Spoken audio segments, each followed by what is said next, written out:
We're live. I got the X notification. Oh, that's good.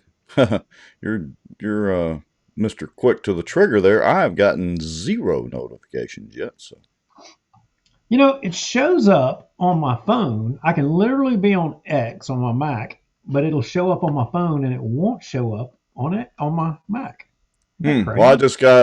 I just got YouTube notifications, so that's good. And speaking of that, I would like to remind everybody that sometime in a couple of months, YouTube is going to start deleting all live shows over 30 days. All of our shows are on YouTube, and unless YouTube changes their policy, will remain there. Now, some of the earlier shows I got to go back up and upload before we started streaming to YouTube, but just want to remind everybody of that. Well, I like that little bit of house cleaning. That's good to know. So, Yeah. what Oh, is and going on? well, I got my voice back. Yeah, yeah. I mean, radio sounds good. It sounds like it used to sound. I knew there was a gremlin somewhere, and you found it, Yeah, obviously. yeah. Well, it helps to have the microphone turned the proper way for the setting that I have it on. So that plus getting my voice back, I'm just almost a happy camper tonight. Well, I see that you titled the show Fox News. I had another name for the show. I don't know. It might have been something about trash or something like that, I guess. I don't know. But you changed it in Fox News. Well, you Why have to are we say it. doing this show? You have to say it the correct way. It's Oh, faux news, and not faux like those noodles from the Vietnamese uh, restaurants. Faux is in fake news. We have been accused of. I don't know why somebody would be dumb enough to accuse us of being fake news. I just don't know. you mean they think that we're not telling the truth regarding all of the things? Fix your cameras. Val Baker, you are a high achiever. Thank you so much. See, I'm just trying to burnish Uh, those amateur credentials, and you're helping out here. yeah, Love it. hopefully I it don't know. will That didn't lock. get it. That is the magic signal for the camera to lock focus on. Oh, that's better. Lock focus. I can tweak the colors a little bit. Yeah, there we go. Yeah. So anyway, we're accused of being Fox News, and we can't go and find the video, find the days, find the audio of when people are elected officials. God love them, do dumb things, say dumb things, and then everybody gets all butt hurt because we talk about them.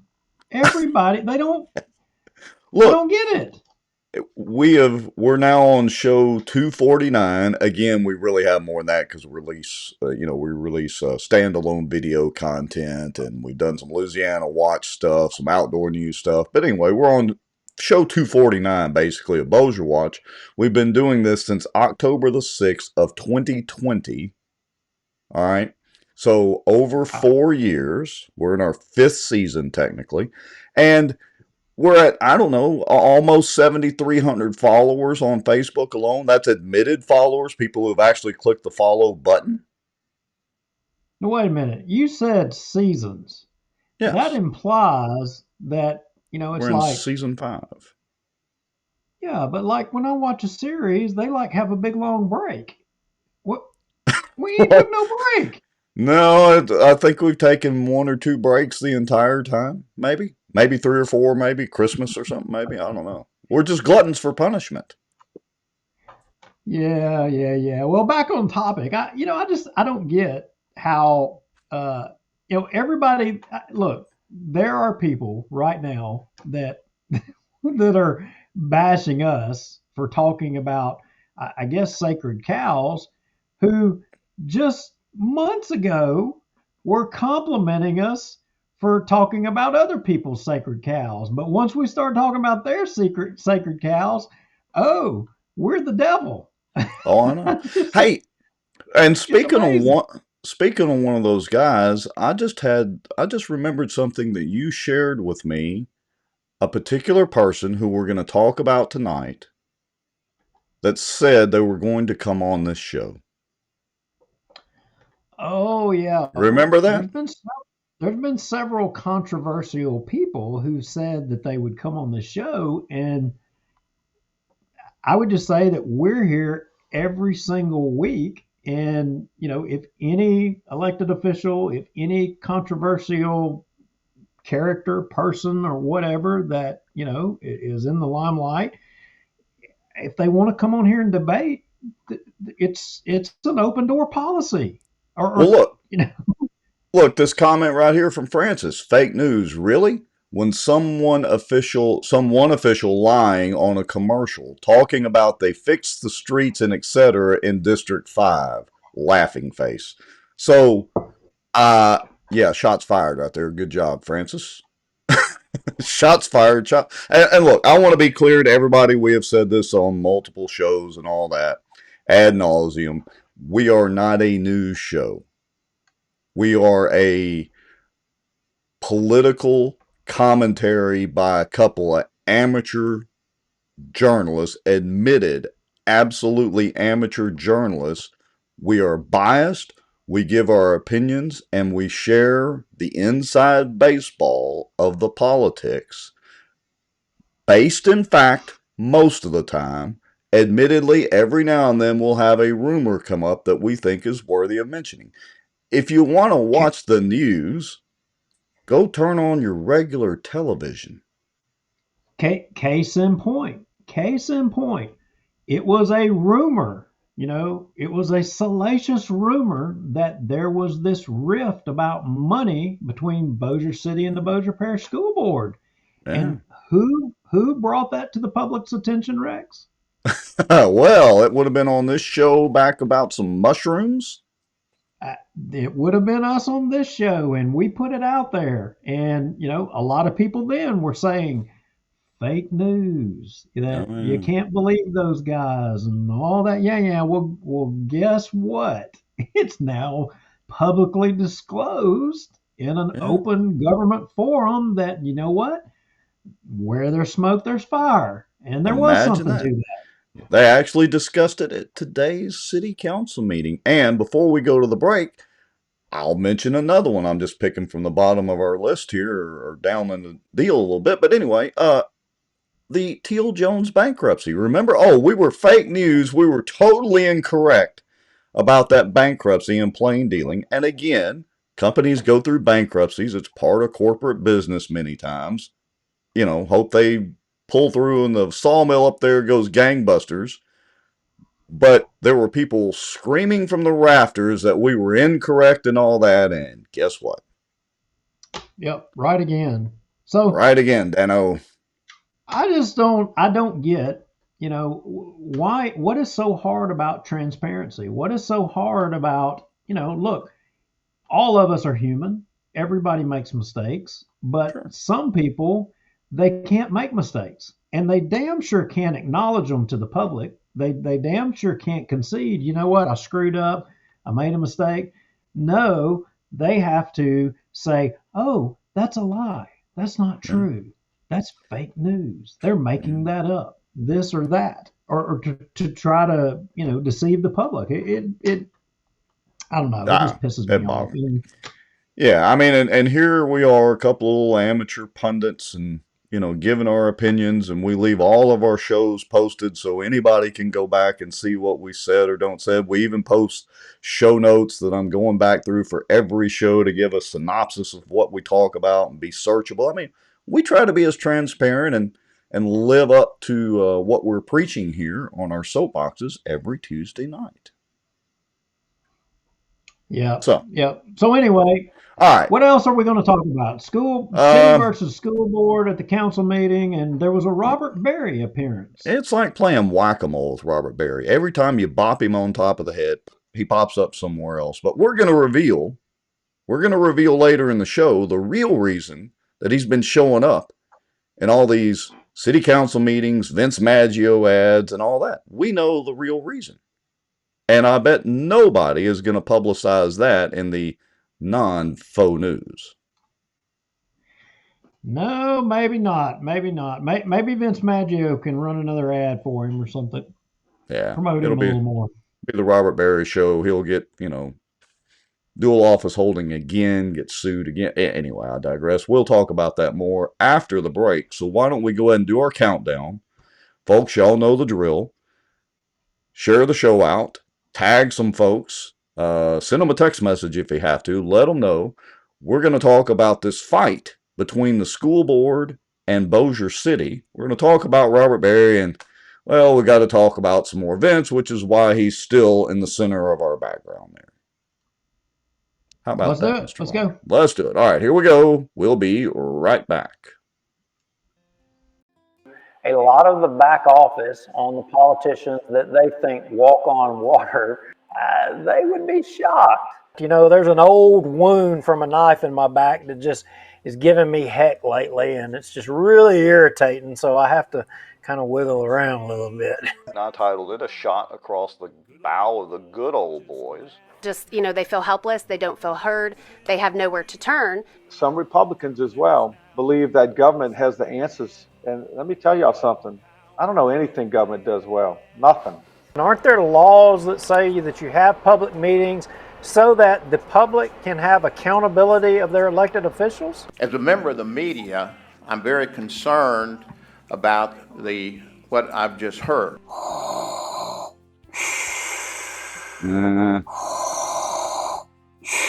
Well, I'm not thinking Star Wars at all. I'm thinking zombie apocalypse. Oh, folks coming from the border down there? Yeah, it's going to border. It's actually going to Mexico, the buses.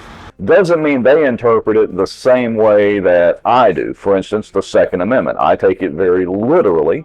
That's been interpreted different ways in the court system all the way up to SCOTUS. We're still right now combined on both pages and YouTube at 264 people watching. That is amazing, folks. Through conscious, shocking actions, which in turn would enrich sitting city council members Scott Irwin and David Montgomery Jr. In theory, it's an every week thing. We got to double check and make sure it's like a miracle any of this actually works. This live broadcast is brought to you by the Outdoor News, fishing and outdoors for our area. Acadiana Mortgage, over 25 years in the mortgage business. Pelican Training and Consulting. Reach out to Julie Ferris. Smarter Geek, making technology easier. And folks sharing information and watching out. Now, grab your popcorn and a drink. Here we go. And we're back. It is kind of a slow night. I mean, we're picking up a few people that didn't want to listen to the commercials. We understand, we get it. Although I would like to point out that without the help of your good wife, Miss Kara Lowry at Acadiana Mortgage, without her patience with us and, use of electricity and computer usage sometimes and internet usage, as well as Pelican training up there, we would show would not be as easy to do. That's right. The Ferrises, if you, a lot of people may not know about Pelican training and consulting, but, industrial training and safety, a lot of people have to have PEC cards in the oil and gas industry. A lot of people have to have hazmat, different levels of training and things like that. The Ferris is down there. They've got a top-notch operation. And if your company is, in need of those types of services, you ought to reach out to them. They provide I'll say this, they are entertaining in the way they present things. I was a PEC instructor, and I got to tell you, it's boring crap and like hate it. But I don't know, they are fun people to be around, and I highly recommend you consider them. Definitely. I would tend to agree. Very good people. All right. Val Baker says, remind voters to vote no or yes on the next one. And we're going to post a graphic on our Facebook page, Val, but that's a good point. It's real easy. Vote no to all the city things in March. Vote yes in May. It's simple. No to the city in March. Yes in May is what we recommend. Correct, Mr. Lowry? Yeah. I think that's the way even Wes articulated it on a recent interview that he did on Keel, and I thought he did a pretty good job. He articulated it that way. So, hey, I got to tell you, like, you know how we always watch these council meetings, we always watch these different meetings, and they're entertaining to a point. And I came across one. It's kind of going across that. You know me, I'm always trying to pull something off X, start of the show for us. It's a little funny. Right. Yeah. Now, there's some people, I mean, if you're of the liberal ideology, and you might not find this funny, but just this interaction in this meeting here that we're fixing to show, I, I, I don't know. I don't know what to say. You just got to play it and see what people say. All right. Let's I play now it. recognize the representative from Delaware, Mr. McBride. Thank you, Madam Chair. Ranking Member Keating, also wonderful. Mr. I'm Chairman, sorry. could you repeat your introduction again, please? Yes, we have set the Representative. standard on the floor of the House, and I'm simply. What is that standard, Mr. Chairman?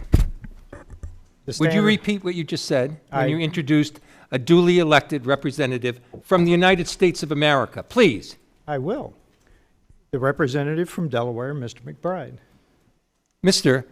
Chairman, you are out of order. Mr. Chairman, have You you no get it? decency?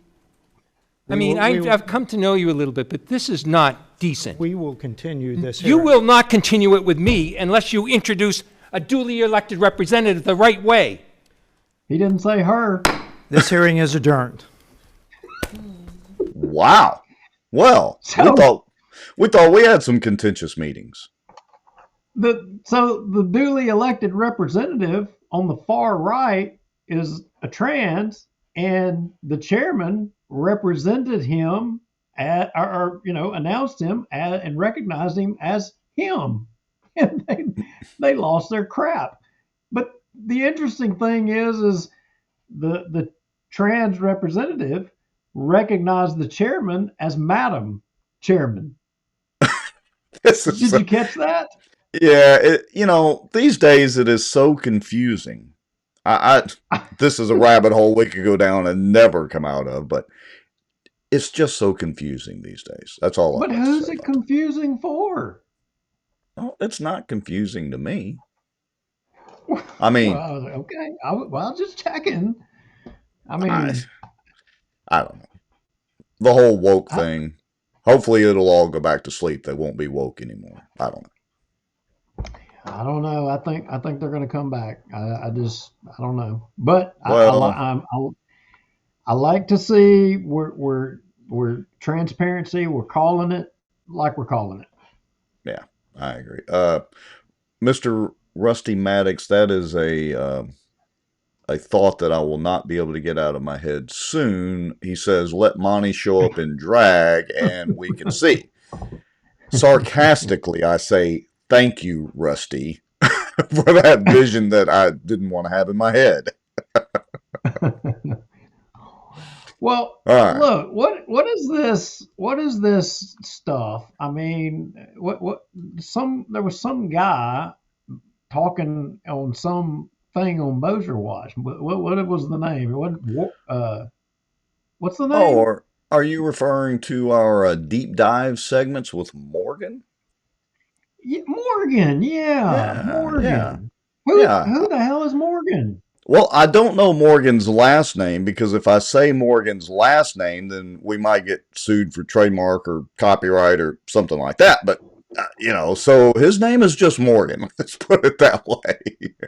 Okay, well, Morgan it is. Yeah. So what those are, in case you haven't seen, is we're kind of launching what I'm calling these deep dive segments. Let me get my screen back up there. Hold on just a second.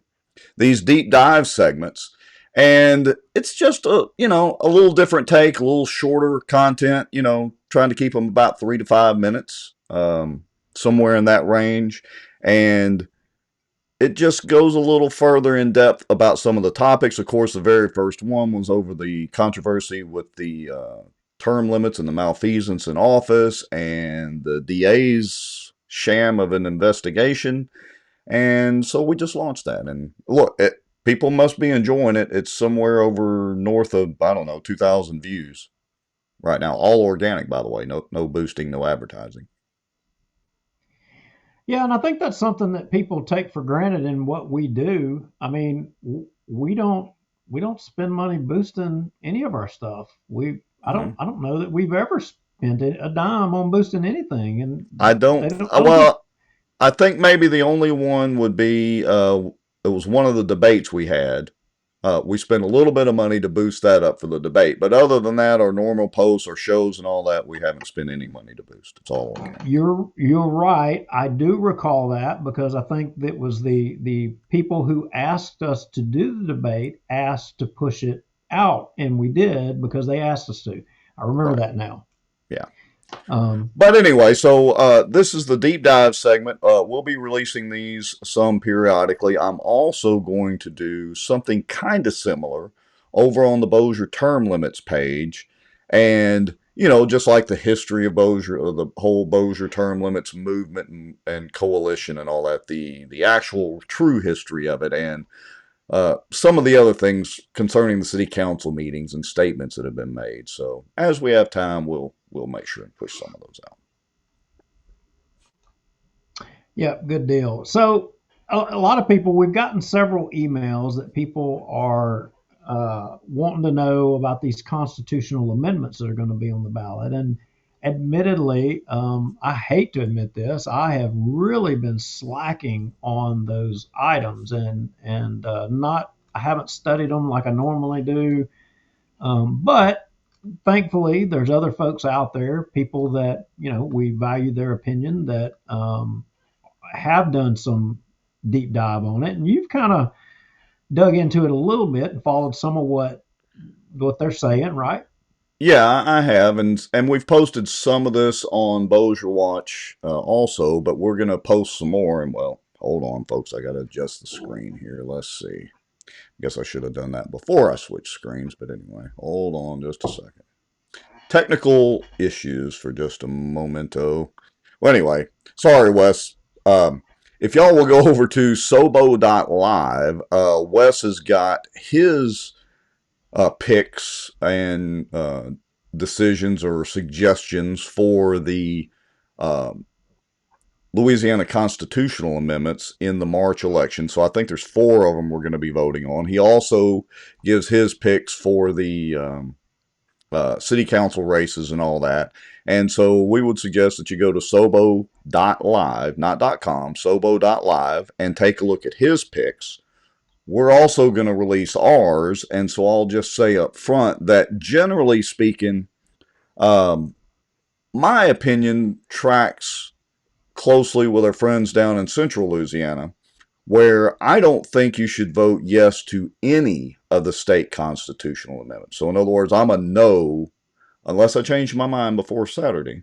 I'm a no on the state constitutional amendments, only from the standpoint that our state constitution is, I think, long overdue for an overhaul, but it has too much stuff in it. You look at it versus like the U.S. Constitution that governs our federal government. I think trying to include a lot of this and incorporate a lot of this into the Constitution, it should be legislatively decided, most of it.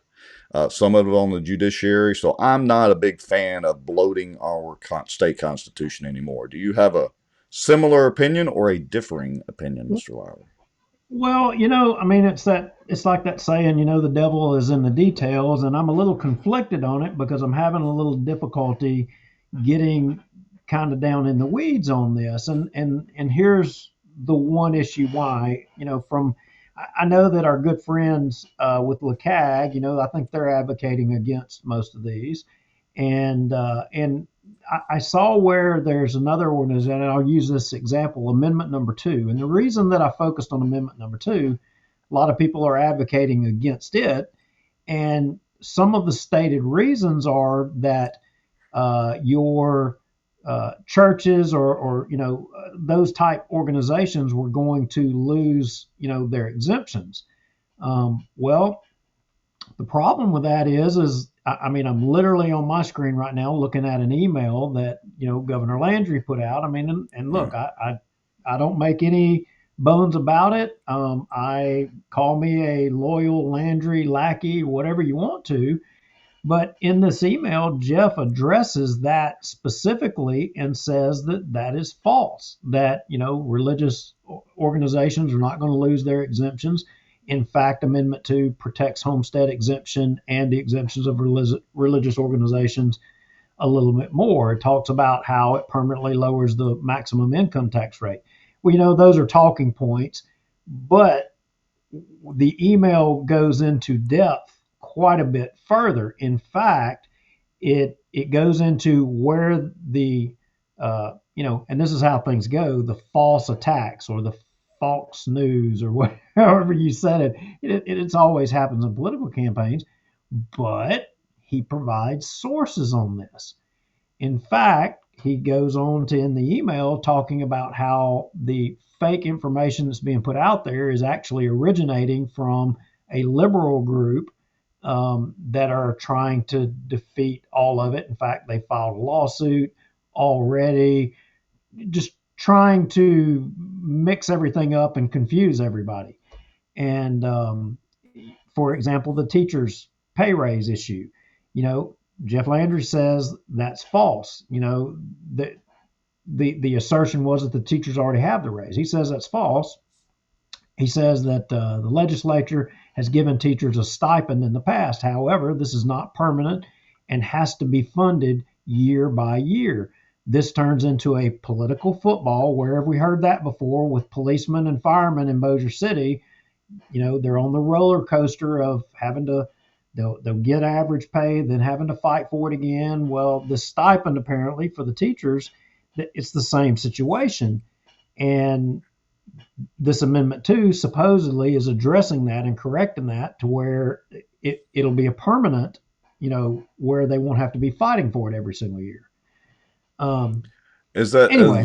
Is Amendment 2 also the one where they're trying to do away with is it the state income tax that they're trying to do away with in Amendment 2? Yeah, it is the one where they are permanently lowering, the maximum income tax rate. So that it's this thing of trying to, Ryan, I trust Chris Alexander as well too. We may call Chris and see if Chris is available, try to get him on the show, talk a little bit more in depth about it. It's the same one, Rex. Definitely. Yeah.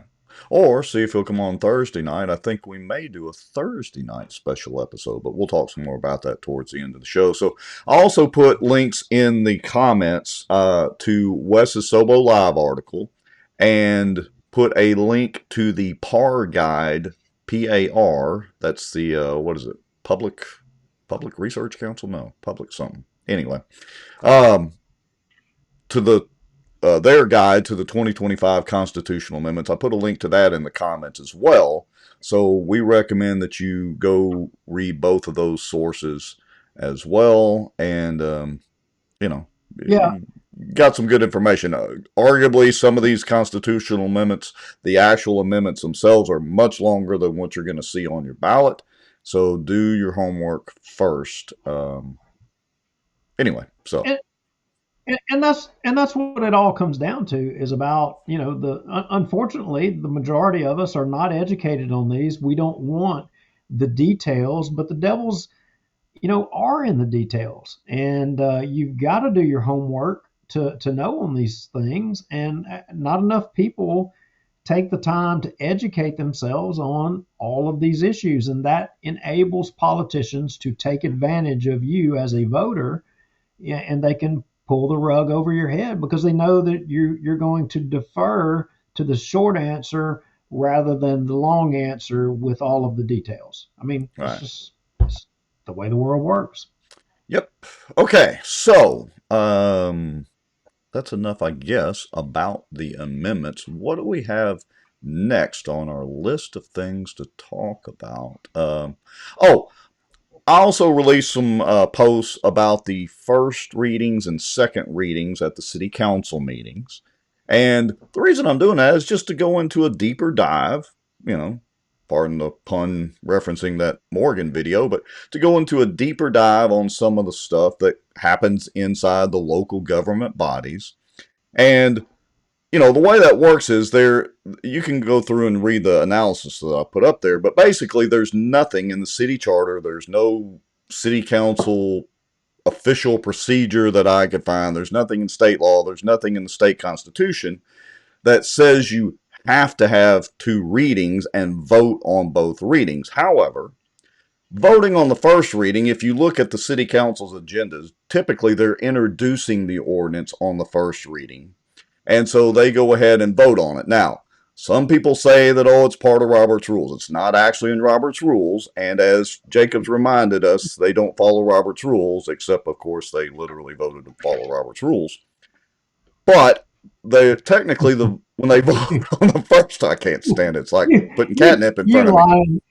You lying dog-faced pony soldier, you. Go ahead. Yeah.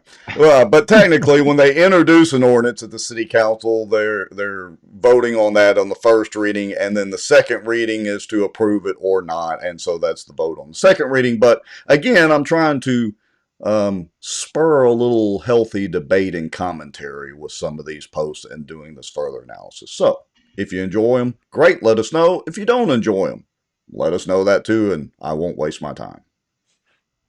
Hey, Jeff Sadow made a good point. He says the governor is correct. Another suit was filed today against number 1 and number 3, also part of the strategy by the left to try to sink these measures without a vote. And, you know, I hate it, but it is the way it is. Lawfare, unfortunately, lawfare plays a larger role in defining our politics, defining, you know, everything. And I don't know, it's like the wise politicians use lawfare to control and everything. But here's the flip side to that, and I generally agree with that, but the flip side to the term lawfare, the left uses it when the right does something and sues, and the right uses it when the left does something and sues. But I would remind everybody that we do have at our core 3 distinct governmental branches at the federal level, at the state level, and mostly at the local level. You have the executive, you have the judicial. Go ahead. Yeah, okay. Well, now you were getting to the 3. You were talking about 3 that I wasn't thinking of when you were saying that, but now you're getting there, you know, the executive, legislative, and judicial. So let me ask this. If I remember my basic civics, and so let me finish and then go ahead with the question. So, you know, lawsuits or lawfare is part of the deal because it's not, you know, I hate to quote your favorite person, the Princess Juliana, when she said opinions vary and that can change, or something to the effect of that can change with a lawsuit. Actually, she is correct about that. Yeah, she is. But let me say this. And before I say this, to those of you who are going to invoke, who is it? I think John Jay or some of these people. I mean, and I know my history, but I want to, let me say it like this, propose a theory. Well, do you think when they, you know, kind of idealized and talked about, you know, the distinction between the executive, the legislative, and the judicial, did they think about how many lawyers would be in the legislative part? Probably not. And that would be a conflict? Well, if I remember my history correctly, most of those guys that wrote our Constitution, actually, most of it was written in a bar or tavern. And I don't think many of them were lawyers. Well, there were quite a few lawyers, and I think, I got to look real quick. I think it was John Jay. I should know better. I'm showing my ignorance here. Hey, Abraham Lincoln, the first Republican president, was a lawyer who did not go to law school. So there's that little tidbit of history. I mean, there's no question about that. Attorneys had a really big impact on the language and the writings of the Constitution and how our government works and the form and all. It had a great impact. But a lot of people today wonder and think,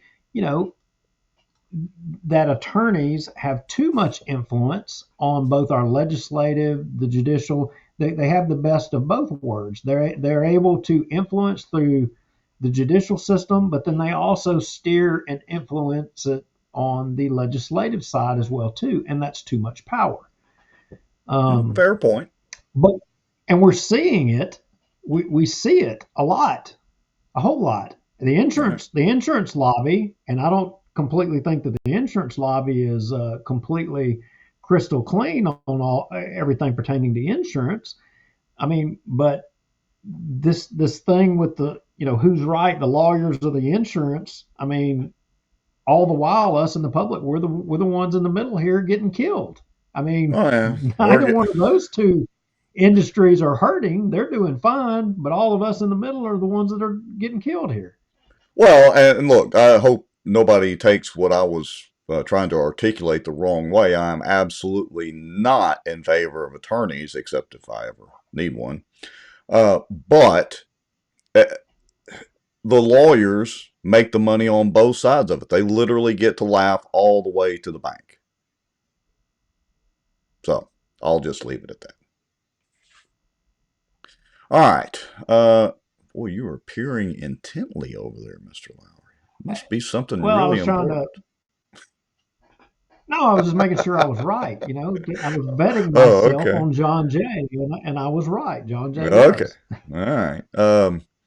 Just making sure. So let me go down. Let's switch gears a little bit here, and then we'll get into the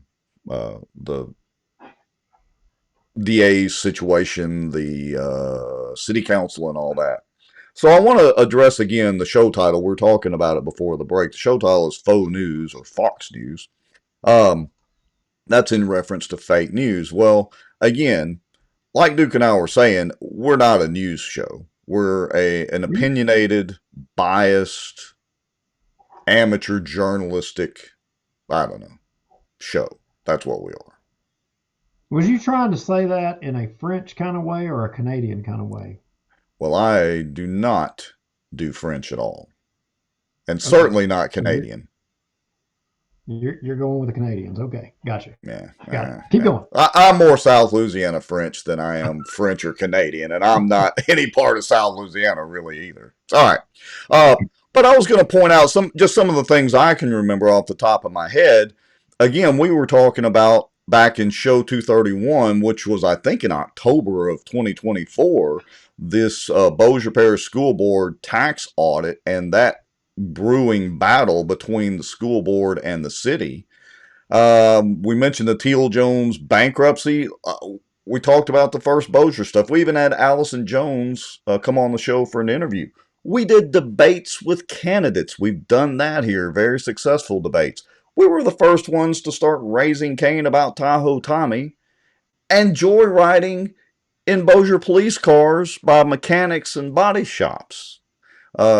We brought you the Kyle Schultz situation, courtesy of the Princess. And I don't know, it goes on and on. We talked about the sewer districts, railroad crossings, the Shed Road situation. We talked about constitutional carry. I mean, we've had guests on the show. So again, we're not a news show. We're a punditry show, an amateur political analysis, whatever you want to call it. So I want to make that crystal clear. Calling us fake news, we wear that with a badge of honor. I'm going to have some Bossier Watch shirts made that say fake news. Yeah, I mean, look, and that's fine. And it goes back to people think, they're all fine and dandy with us. I was saying it earlier, talking about, other people's sacred cows. I mean, the police jury and all them, they're fine and dandy with us talking about Bossier City. Y'all talk about Bossier City till the, day's end. Keep on going. They're happy. and all the people that don't like Bossier City, they're happy with us talking about Bossier City. But the moment we start talking about the police jury and they like the police jury, well, then now we're the bad guys because we're talking about the police jury. And same goes with, say, the sheriff's office. Same goes with the school board. It's every one of us. We're all hypocrites in our own way. We all have our own sacred cows. And unfortunately for you and I, we're the bad guys that talk about all of these different people and all of these different things, and everybody hates us and everybody cuts their eyes at us. But we also see the other side when they're in the background cheering us on when we're going after somebody else. Or sending us text messages and all sorts of things. Yeah. Well, yeah.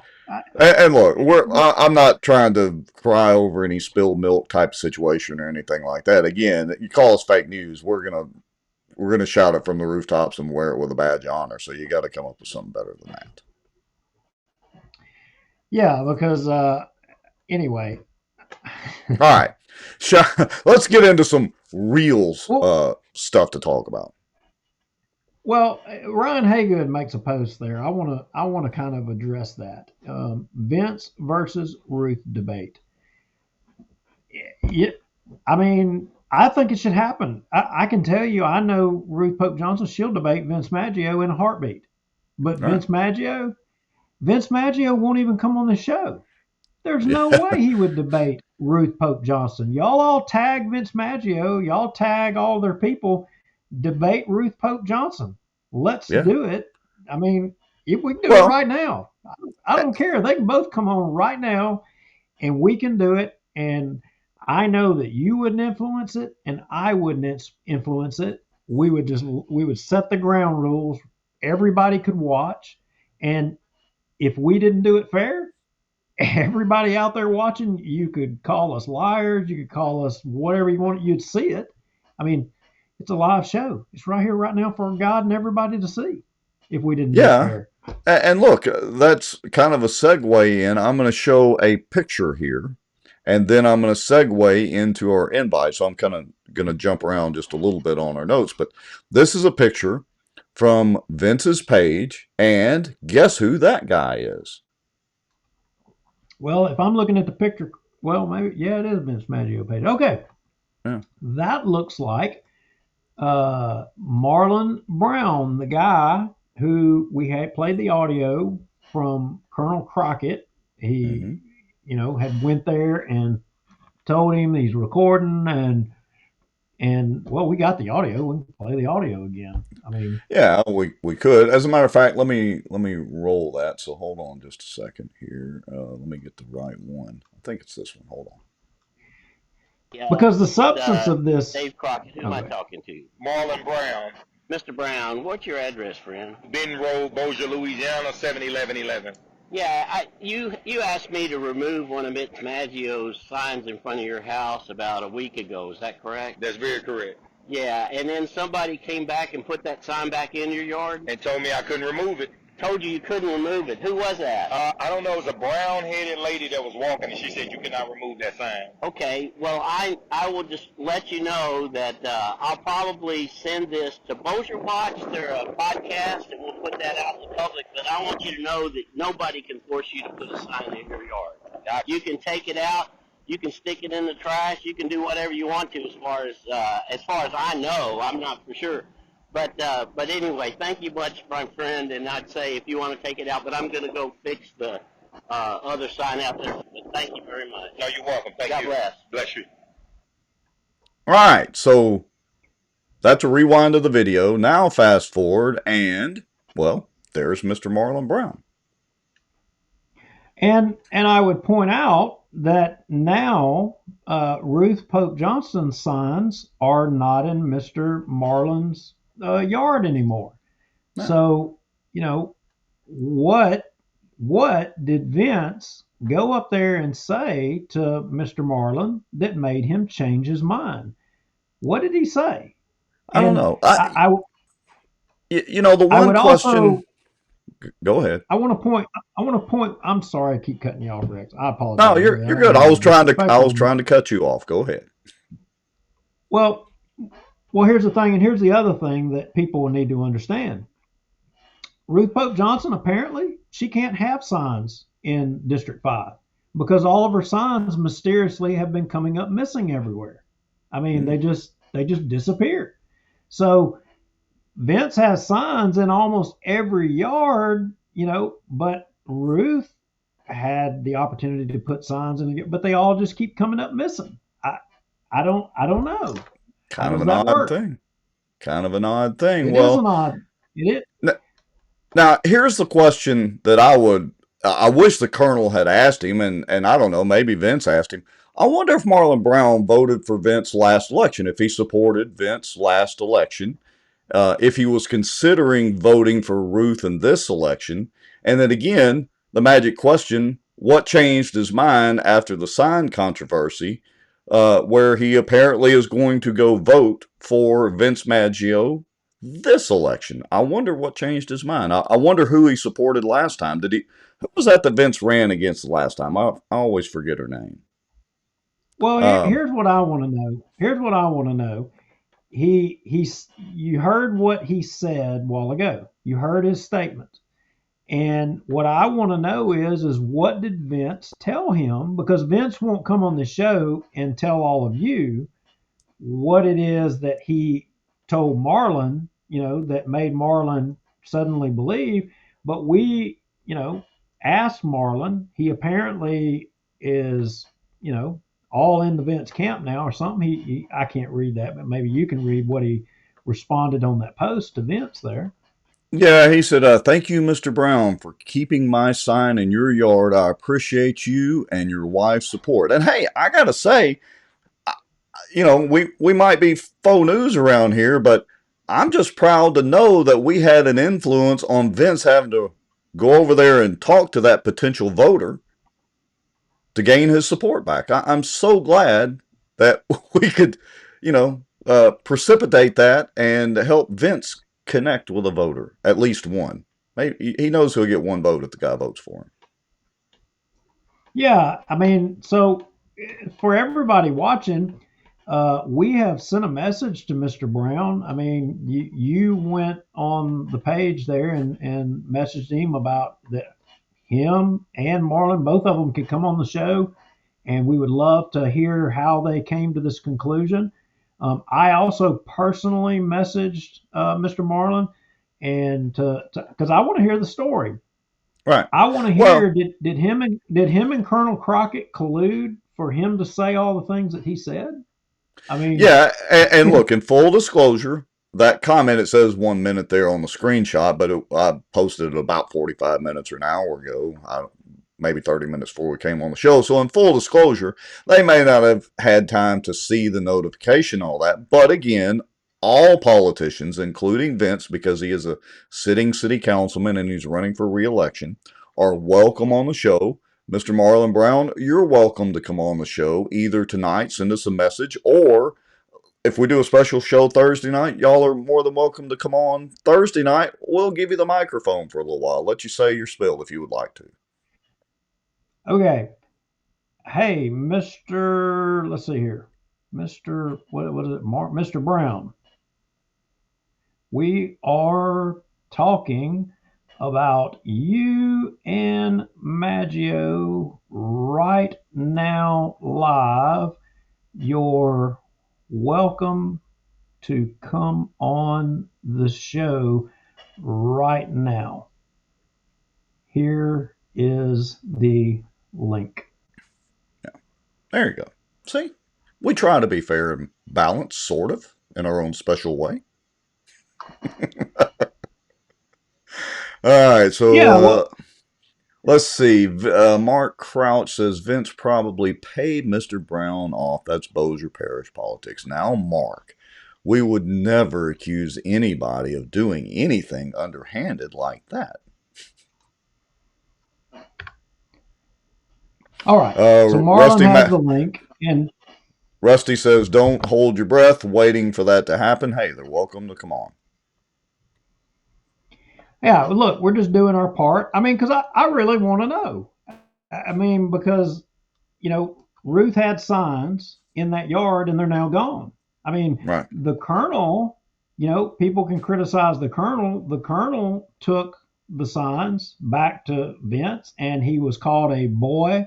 I mean, maybe Marlon approves of that kind of language. I mean, maybe he approves of being derogatory, boy, and you're trash and all that. Maybe that appealed to Marlon. I don't know, but now I'm just wondering about Ruth's signs. I mean, it's clear that only one candidate can have signs in Bossier City District 5. So the point of that to me is that if you're a voter in 5 and you make your decision based off of the sign wars, you're not paying attention. You might ought to pay a little bit more attention. I agree 100%. If you're an actual voter who goes and votes consistently or fairly consistently, even if this is your first election voting, the sign wars, everybody plays the sign wars game every election cycle. How much bearing it really has on election, who knows? I don't know if there have ever been any studies done on that. But it's definitely just a game every election cycle, the sign wars. Yeah, and it's the nature of campaigns and politics. It devolves into crazy, stupid crap. I mean, and you've got people look.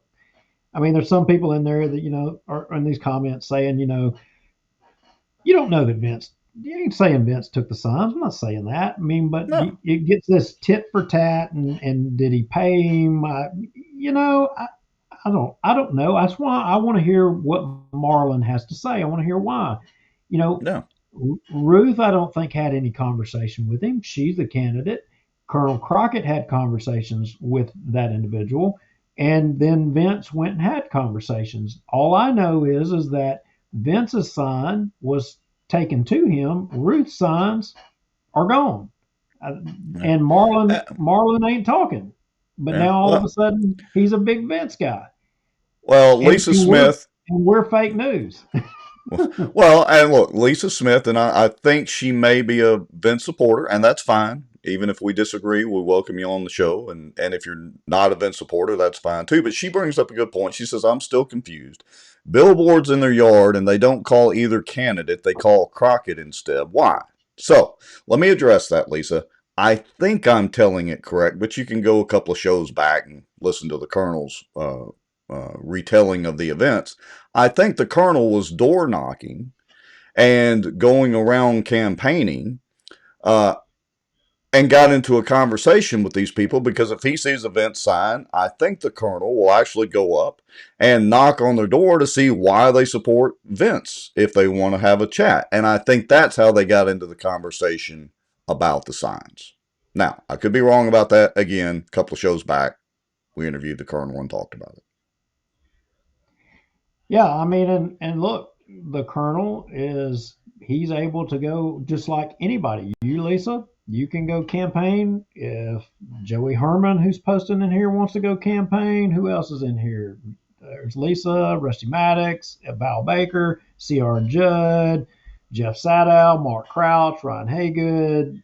If any of you want to go knock doors for anybody for Maggio, you're all welcome to go do it. It's a free country. I mean, why can you not? And if you want to go to only the houses where there's a Maggio sign and talk to the people about why you're supporting Maggio and talk about the record, why is it that why can you not talk about the record? Why is that? Why is the record all of a sudden talking about the record, Rex, is you're a liar, you're trash, you're Canadian news. I mean, why is it when you want to talk about the record? I don't understand. Well, I mean, I see people making posts on Facebook talking about the facts and national politics and all of this, but yet when it comes to talking about local sacred cows, oh no, we can't do that. Heck no. There's limits to how. Anyway, I'll stop. Well, look. I mean, I understand your point and realize that you're doing that on behalf of, we've got over 100 watchers right now that are not necessarily used to politics and campaigns, but you know as well as I do that campaigns are going to take any slight little positive thing and try to spin it and blow it up as big as they can, and they're going to take any negative and try to spin that down and diminish it as much as they can. But the facts are the facts. Here are the facts. I'll say this one more time, not to belabor the point. The fact is, the Vince sign was up. The colonel, who is his own guy, he does his own thing. He's like a wind-up toy going through neighborhoods like the Energizer Bunny. He talked to this guy. The guy says, I want the sign down, or take the sign, or whatever the conversation was. He takes the sign out. Now Vince has to go over there because it got blown up, of course, on social media, and has to address it with this guy. So now the Vince sign is up, and the Ruth signs are missing or gone. We're not saying Vince took them. We're not even saying Marlon took them. But the facts are, the Ruth signs are gone. The Vince sign is back up. That's it. That's all. And it's not just there that the Ruth signs are gone. Look, I've been helping Ruth. I make no bones about it. And I can tell you for a fact, I put out some signs for her, and the very next day, they were gone. Gone. Yeah, it's a game. I know it for a fact. So, you know, apparently the only campaign who can have signs, political signs, in Bossier is the Maggio campaign. A Maggio positive campaign. Bravo, Maggio campaign. Y'all won the sign war. You got, signs in almost every yard. Good job. Lisa Smith says, and so I want to put this up, she clarifies, she said, I'm no Vince supporter, just trying to make sense of the whole situation. Thank you. Okay. Thank you for clarifying, Lisa. And again, look, if anybody is on here that is a Vince supporter, it's okay. Look, you can articulate in the comments if you want why you support Vince, but expect some pushback from us because we're very biased and don't like Vince politically, and expect some pushback from folks in the comments. That's the way this works. So, all right. Are you getting text already? Yeah, somebody told me we needed to check the freezer. Inside joke, but if you know, you know. Look, that is my problem with people. I want to debate the issues, because, and that's what I hate about these elections is because people don't debate the issues, and let's debate the issues. But when you have a candidate, that is basically above reproach, and this is the case, I'm sorry, and it's going to be offensive to some people. And I considered Vince a friend in the past, and a majority of the people that are supporting him have been friends of mine, and I consider them friends. And he is above reproach. He can't be questioned on his record. Defend the record. That's what this is about. And if you can't debate and argue with me and say, Duke, you're wrong, when I say, Vince, when I make the argument that Vince, you sat there and you allowed the council to ignore the request about bringing illegals, and Darby signing the letter. You sat there silent and didn't say a word. Right. That's not leadership. If you are in fact the big Trump, Mike Johnson Republican, you should be opposed to illegal immigration in every form, and you should stand up and fight for it. But Vince did none of that. In fact, he sat on that council, kept his mouth shut like he did the majority. He didn't lead. He sat there and he was quiet and he didn't say a word. He should have advocated for a citizen who feels like that illegal immigration within our community is a danger to you and me and everybody else. Vince shouldn't have sat there quiet. He should have got on board with that. And for those supporting Vince, you want to defend him. How do you defend that? Because he's a nice guy. I'm sorry. He's a nice guy. That's all I hear. He's a nice guy. Oh, and he spent his own money. He's such an effective city councilman that he spent his own money to I don't know, put out trash dumpsters or empty trash dumpsters or pick up trash or whatever the heck he keeps putting out in his campaign deal. That's the dumbest thing I've ever seen. You're such an effective councilman that you had to spend your own money to do something that is literally the city's responsibility for, that people pay fees and taxes for. Come on, give me a break. Somebody said, and I don't care. I'm going to say it who it is. Ruth Pope Johnson. She said, I think she said it at the Nobo luncheon. She said, there are people. I think that was where she said there are people who are in or within the guardrails of the local politics and the good old boy system. And if you're within those guardrails, you're content. You're happy. You're going to probably continue to vote for, whoever the person is to protect your personal self-interest. But if you're outside the guardrails, you're out in the cold. Yeah. It's the winners and the losers, the insiders and the outsiders. Otherwise, what we call on this show, the good old boys and everybody else. Yeah. And I don't know. I'm not in the guardrails. Maybe I was in the guardrails at one time. I'm not anymore. I'm out. You're way beyond those guardrails, without a doubt. All right. What shall we talk about? Shall we go ahead and let's go into the city council meeting? Because we need to kind of get that out of the way, because this is an important topic. It's like literally, I expect there to be a boxing match between Jason Rowland and, I don't know, David Montgomery. Well, I mean, Vince was leading the show here. I mean, y'all watch. Vince was front and center in all this debate today. Oh yeah, he just had lots of input about it. So let me switch screens over here. Oh, wait a minute. I'm trashing him by saying that he was leading. He was, in the heat of battle, in the heat of debate. Nah. All right. Let's see. Let me switch screens here. Hold on. Let's go over here. All right. So, you know what's ironic? Just stop. What's that? Just stop. You know what's ironic? What's that? That some of the people saying, that we're trashing him and lying about him, they agree with us. They agree. I mean, what does that say? I know that. I'm not going to burn them. I'm not. Right. But they agree with us. Yeah.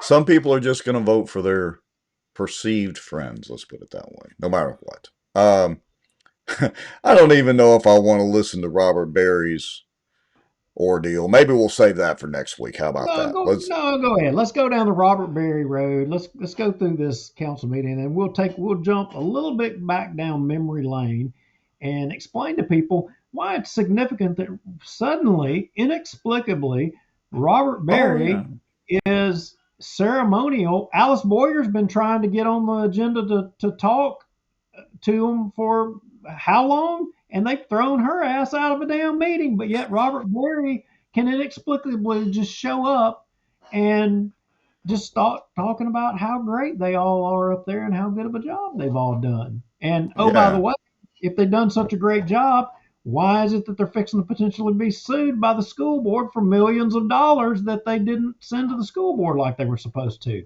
He damn sure didn't talk about that. Well, let's hear what he did have to say, and then we'll go down memory lane with Mr. Robert Berry. Robert Berry, 125 Carondelet Court, Bossier City, Louisiana. And yes, I do live inside the city limits, and I love my city. I'm here today on really two things. First of all, I appreciate the invitation to be able to come, and it was with pleasure to deal with the two ladies to get to this point. Called in and got added to the agenda. A lot of thoughts have gone into this. I know a lot of negative has gone on in the city, but I'm trying to show positive. Over 13 years ago, a small family company decided to take a leap of faith and come into Bossier City. They rented a small 1,700 square foot showroom on Swan Lake Road. 3 years later, with the help of this body here, the city council, the mayor, the development of what we call now Commerce Street off of Shed Road came into play with the infrastructure and stuff. Hey, let me pause right there, because I agree with Alice that it is pretty nauseating. But correct me if I'm wrong, Duke. Doesn't Robert's wife work for Coburn's? Yeah, I think that's correct. Yeah. I'm almost positive. Okay, I don't know I don't know for a fact, but I've heard that, so I'm pretty sure that's correct. All right. Several of the council members that are here now were involved in that matter. This company moved to that location, bought the land, built along with other companies. Since they've been there, within the 8 years they've been at this location, 2 years ago, they had to add on another 5,000 square feet. They're actually in the mode right now to add on more square footage. And the name of this company is Coburn Supply. They're based out of Beaumont, Texas. They now have 65 locations. They have branched now into Arkansas, Tennessee, Alabama, and Florida. I was very involved and appreciative to get to go to their 90th anniversary in New Orleans this past year. Every 5 years, this company holds a big event where they come in and honor everybody for their stores, and they bring in 27 to 3,000 employees and pay for them to come in with their families, and it's a 3-day event. With the expansion of going into Alabama and Tennessee and up into Arkansas, we're now looking at trying to move the meetings to different areas. They hold quarterly mandatory meetings where they have to do on-the-job training and stuff like that. And then every year they have what they call a summer promotion that they do. So speed it I'd up, like to Robert. try to get with the people in this body to get with probably Lisa Johnson. I see she's in attendance today, and Stacy Brown, to start working with this company to see could bring them here and benefit from the convention center that we have. I want to stop and bring up one other thing because his voice is like nails grating on a chalkboard to me. Does everybody realize that Stacy Brown with the Tourist Convention and Bureau and all that, and look, full disclosure, they helped us out in some fishing tournaments and all that. Think the world of them. But, and the Chamber of Commerce, they're not like government entities. The Chamber of Commerce is a private organization. But it's like everybody thinks it's part of the government somehow. So, anyway, just wanted to bring that up. All right, here we go. Here in Bossier City, plus in work with some of the casinos and hotels to bring the families in. It's a very big deal. This company also, you've got 3 brand new subdivisions that are being developed right now in the city. You've heard Ben talk about those over the last couple of months. This company has supplied all of the infrastructure supplies for all 3 of those subdivisions. Not only that, they have supplied the supplies for the water expansion down to the port. Now the port, I bring that up because right now they have 3 distribution centers in their general areas. But with the expansion of going north, it's possibly they're looking at doing another distribution center. So it's something that could be entertained from the port, that if they do that, maybe they could use some space down there. Now, the importance of this is to show that this body, all right, I slowed him back down. So listen carefully. The mayor and all of their staff, it takes a team. It's not just one person, a team. You have what you call a future development, and you look at it, and it takes money. I mean, it takes money to put this stuff into place. But look at what the payoff is. This company, 90%. I got to stop it for a minute. We got to break up the monotony with some kind of commentary. I would like to point out there is a future city council person sitting there in attendance, taking notes, doing her due diligence. And is that Miss Deborah sitting right there as well? There's 2 ladies. That is Miss Deborah. All right. So just want to point that out. I don't see any of the other potential candidates there. Of course, Darby, I guess, is sitting up on the deal. All right. Well, they're both already up there. They're incumbents. Yeah, they're incumbents. All right. So basically what he's doing here, folks, notice he's mentioned the port. He's mentioned the city. He's mentioned business. He's mentioned growth. It takes money. Just keep that in mind as we continue through these. Of their employees at this Bossier location are living right here in Bossier City. So their families are here, they spend the money, they stay here. Yeah, the award that they received last year, they came in overall, they came in second, only to Nashville, Tennessee. Nashville, Tennessee right now is on fire. It's a hopping area. But this Bossier location, which is y'all's, it's part of y'all's community, they came in second out of 65 locations. That's huge. That just shows the growth that's going and that people are wanting to come to this area, Bossier City. Another thing. Are you sick yet? Are you about to puke? We gotta stop. We gotta stop. You're killing me. I'm Okay. like somebody. I'm ready to like go jump off a cliff or something here. I Let's can't see how take it many. anymore. We're gaining But viewers with this guy. I but don't but understand this. I We should be losing viewers. but I agree with him. He's right, Rex. Hey, here's the irony of it. Um, No, he's right. did did Robert? It I know takes he's right. money. It does take It money. takes Wait a minute. money. Hold on. Squirrel moment for just a second. Correct me if I'm It wrong. takes money. Didn't Robert Berry sign the petition, the term limits petition? Uh, y- yes, he went and did the online petition, Okay. and he did it because he was wanting to use it on a push card, and he called me about being able to put that he signed and supported the people's petition. And I told him, I said, well, if you sign the petition, yeah, I would say that you could use it. But if you didn't sign the petition, I'm pretty sure that you're going to get called out. And so he went online and he signed the petition. Okay. So he signed the online version, but not the paper and ink version. Correct? Yeah, correct. Yeah, and he supports Vince Maggio, who doesn't support term limits except when he supports them because it's good for his campaign. All right, just want to keep that clear in everybody's head as we're listening to Robert Berry drone on for a company that's a good company. I'm not going to say anything bad about Coburn's. They're a decent local company. No. I'm not saying all that about him being right. What I'm saying about it is that wasn't he the guy that was wanting like 100% or something tax increase while he was out there at the Cypress District? Yeah, no, there's not. That's without a doubt. I mean, we can go pull the video. Maybe we'll have that for Thursday night of him literally pitching 100% tax increase for the Cypress District. Now, remember, this is before he was forced to resign for dual office holding. This was also before he got I forget, 20-something $1,000 a year raise, and all the while they're spending nearly $500,000 a year on Caddo Parish attorneys to sue a lot of the local people. There's also the whole missing $1 million event center. We hadn't brought this up in a long time. Did you know, folks, did you know that there's supposed to be, I'm not making this up, I've got the documents to prove it, $1 million event center out at the Cypress District?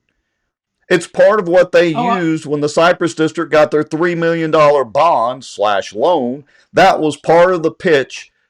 They were supposed to put $1 million event center out there. Where is it?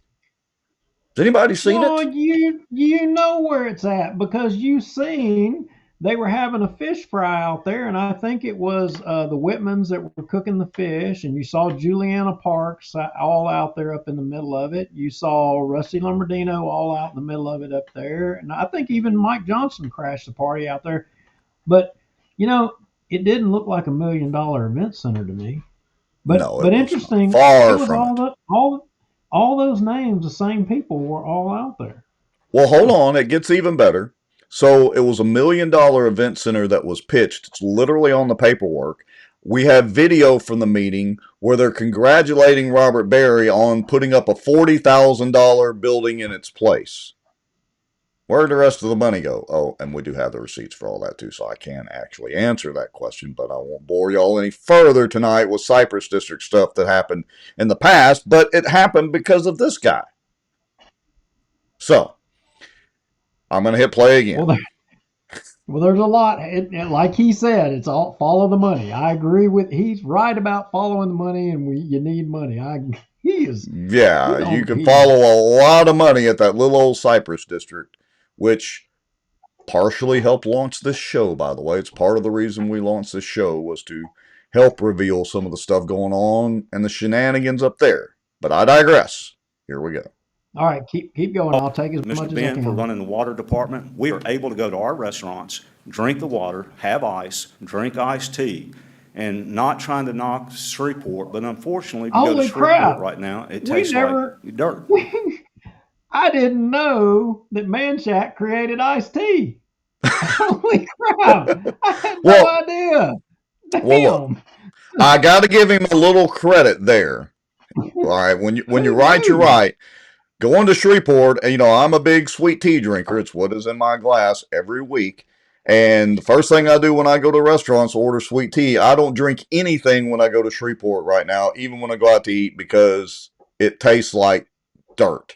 And oddly enough, we pull our water from the Red River, which is like the sewage and wastewater from North Texas and Oklahoma, and our water does taste better than Shreveport's right now. Right. And none of this crap he's saying, we already knew. We talked about this kind of stuff over a year or two ago. Why are we listening to him tell us? I don't get it. What? You're going to make me say something I probably shouldn't say because it may offend some ladies watching. He is licking the particular parts of some male anatomy on the existing city councilman. Yeah, you're right. You're right. You're being Rex. I said that politically correct.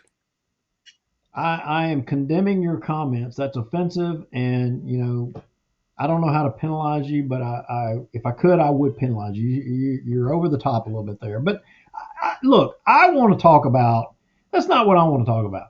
What I want to talk about, I don't want to hear what he's talking about. I mean, he's up here kissing the proverbial butt right here of all these guys. He's telling them about how great they all are, but the why. Why is he doing that? And then as well, in notes, there's a Facebook. He's doing fundraisers for none other than Vince Maggio. Cut 3. All right, hold on a second. I mean, let me get this pulled up. So I got to switch screens right there. I got to do this and do that. So hold on just a second. Cut 3. Robert Berry fundraiser screenshots. Here we go. I mean, look, the Maggio campaign. They're running TV ads for a council district, and they've got Robert Berry out there front and center. Okay, I mean, it's almost like they were begging us to talk about this, and if so, we're going to oblige you. We're going to talk about it. But yes, I mean, hey, what is that big nice subdivision with the? Well, I'm not going to go there anyway. I mean, so. Well, Robert look, Berry apparently threw a fundraiser for Vince. That's great. He's entitled to support whoever he wants. I mean, but let's do the little bouncing ball again real quick. And look, in full disclosure, Robert did allow some of the high school fishing events to happen at the park, and I will say he was very accommodating for that. But that's the only credit that I'll give him.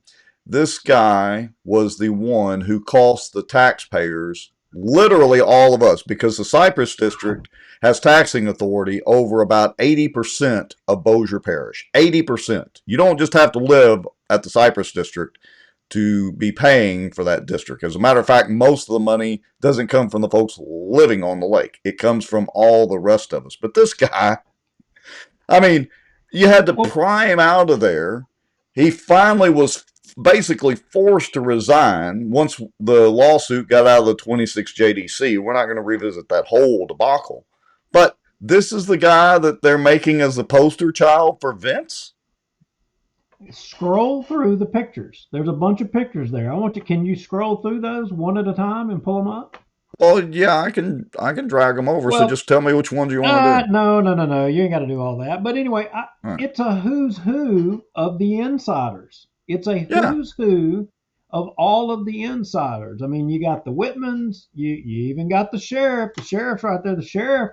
I came across a campaign donation Robert Berry made to Julian Whittington. I think it was 2011 of $2,500. I mean, Robert knows how to grease the skids. I give him credit for that. He knows how to play the game, and he's playing it. And but why is he playing it all of a sudden now? All right. Well, what a lot of people. Wait. We're not through bashing Robert yet. Hold on just a minute. So I do want to show some folks this. So this was a petition that was circulated back during the whole Robert Berry and Cypress District debacle. And this was for his removal. All right. Reasons: dual office holding, and the quotes: mismanagement of public funds, overreach of power, multiple open meetings law violations, ethics board, blah, blah, blah, blah, blah, blah, all that good stuff. And so we sent out this petition, and A lot of people signed it to have him removed. Now, it had no legal weight. It didn't, the police jury wasn't forced to do anything, but it was presented to the police jury. There were, I don't know, hundreds of people that signed it in short order. And notice that's Cypress Lake up there towards the upper left.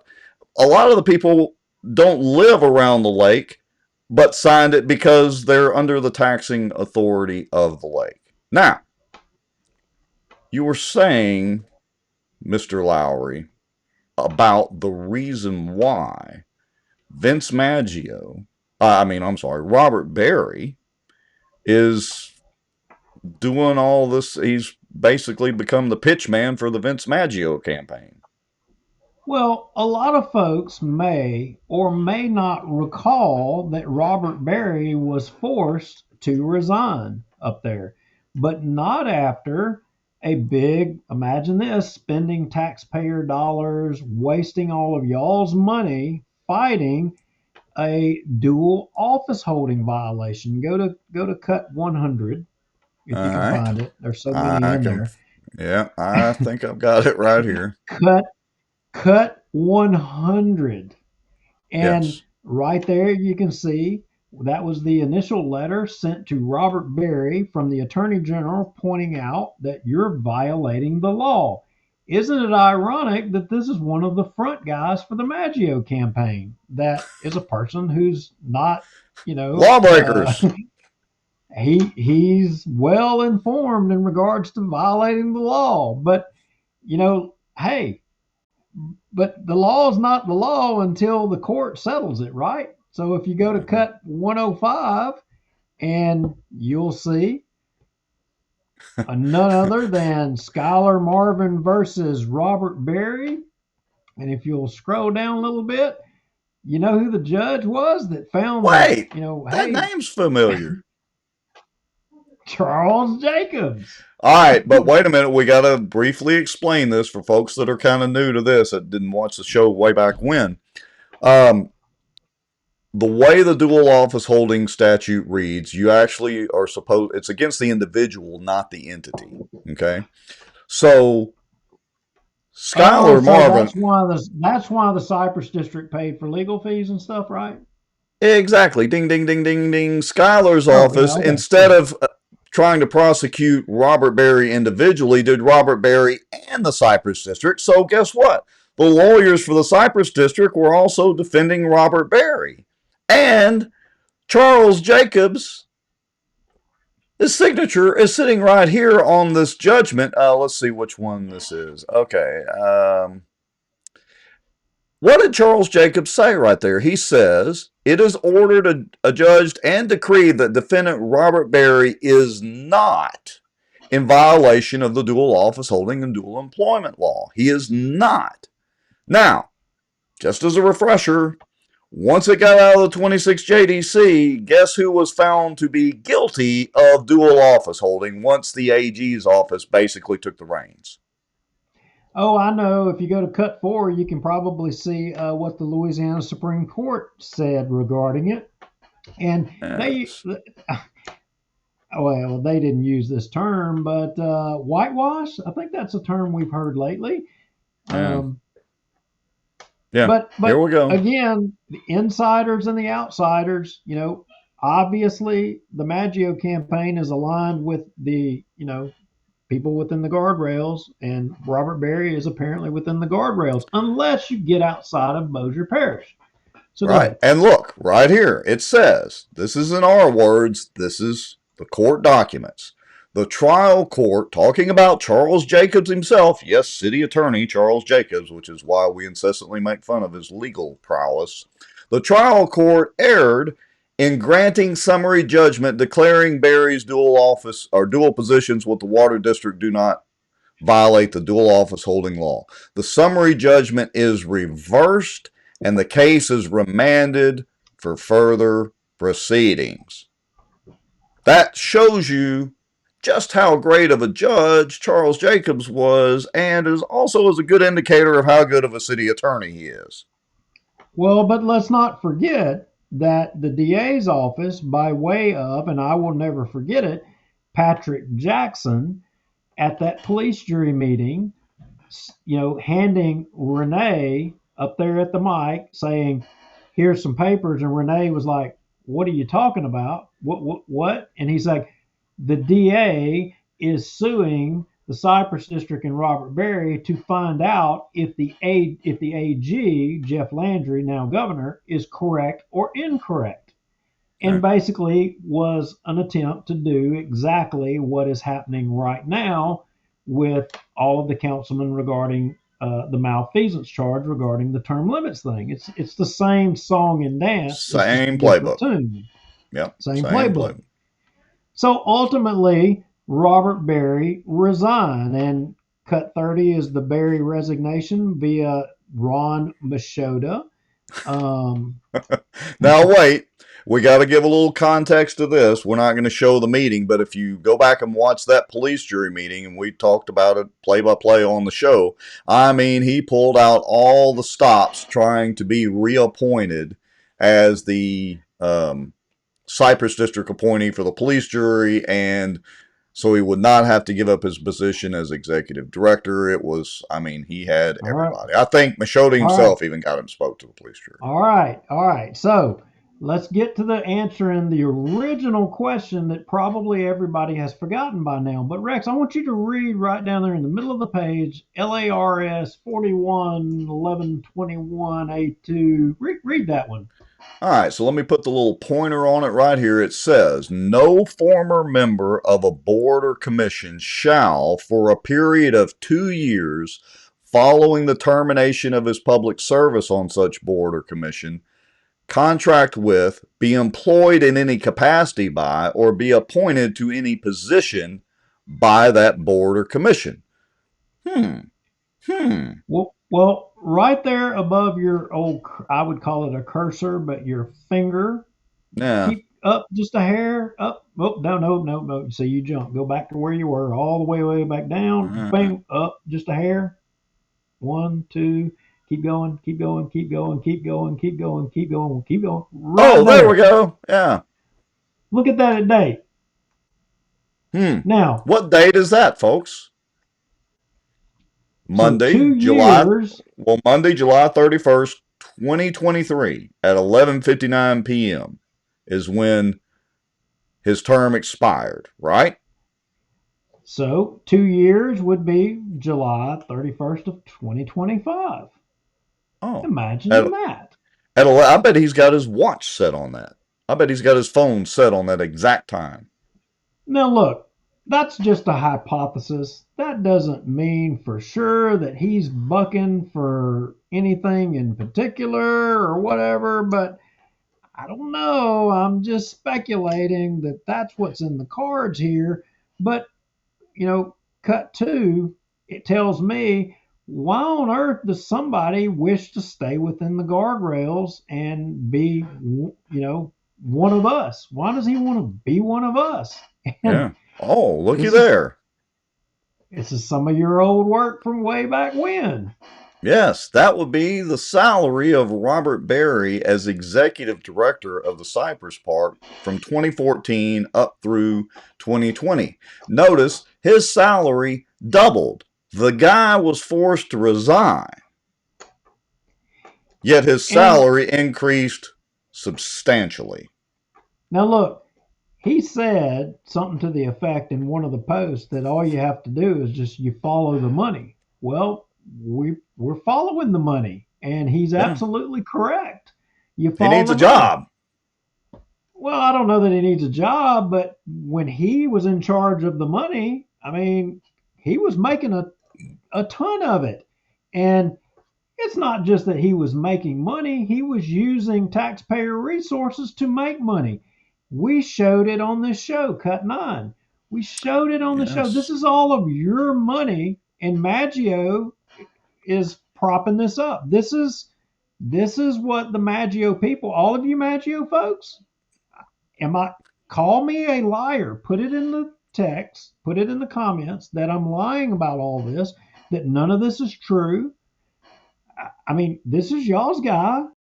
Just put it out here.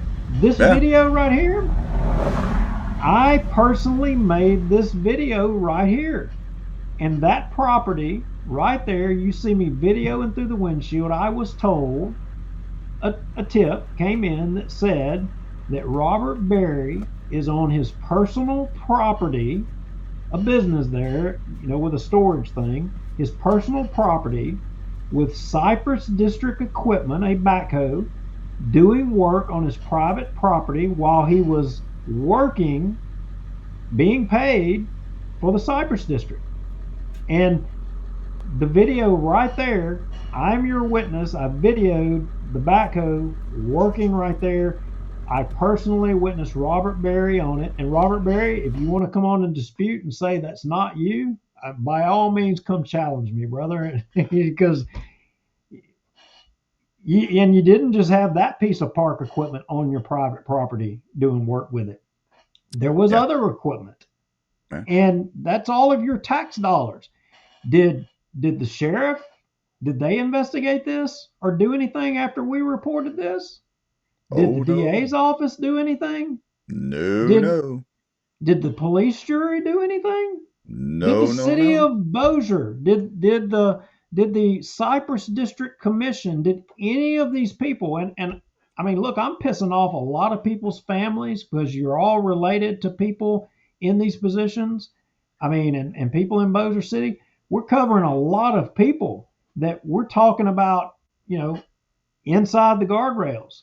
I mean, y'all tell me that we're lying and that's wrong and that's okay for a person using your tax dollars to fund their private business, to work on their private property and do all it. I guess what bizarre world am I in, Rex? Because apparently all that kind of stuff is okay. And this is the kind of guy that Maggio is agreeable to put out front in his campaign. Yeah. Look, we're coming full circle. Y'all used to wonder and ask us why we talk about the Cypress District so much. Never in a million years did I actually anticipate, and Duke, I don't think you did either, that we would be discussing Robert Berry a la the Vince Maggio campaign, but yet here we are. But what I do know, Rex, and we've hinted at it for a long time, and maybe it's time. Maybe since Maggio is fine with Berry being out there in front, maybe it's time that a lot of the people that, I saw some pictures in that fundraiser of people that there's allegations of receiving a lot of favors. Mm-hmm. And we turned those favors over because we thought it was criminal. We turned those favors over to a law enforcement agency. I'm just wondering, I mean, I don't know. Is it okay for people that are on the inside to receive benefits? I mean, Rex, let's throw one out there. What happened to the envelopes full of boat stickers that would make their way that was sent from the Cypress District down to Bossier City? Right. Do you know? I didn't get one of them. I didn't get one. I'm just wondering who in Bossier City got them. I mean, because they went down to City Hall, but I'm just curious. I mean, does anybody want to know?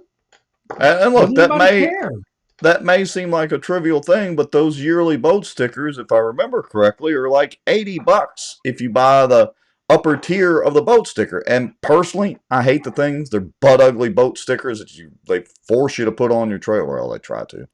Yeah, who got all those boat stickers? I mean, there were allegations of RV parks and camps being key fobs for politicians.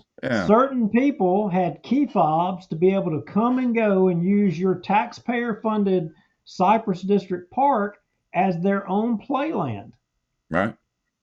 I mean, but apparently all that is okay for everybody, that's on the inside, except for all of you, the citizens of Bossier, or people on the outside.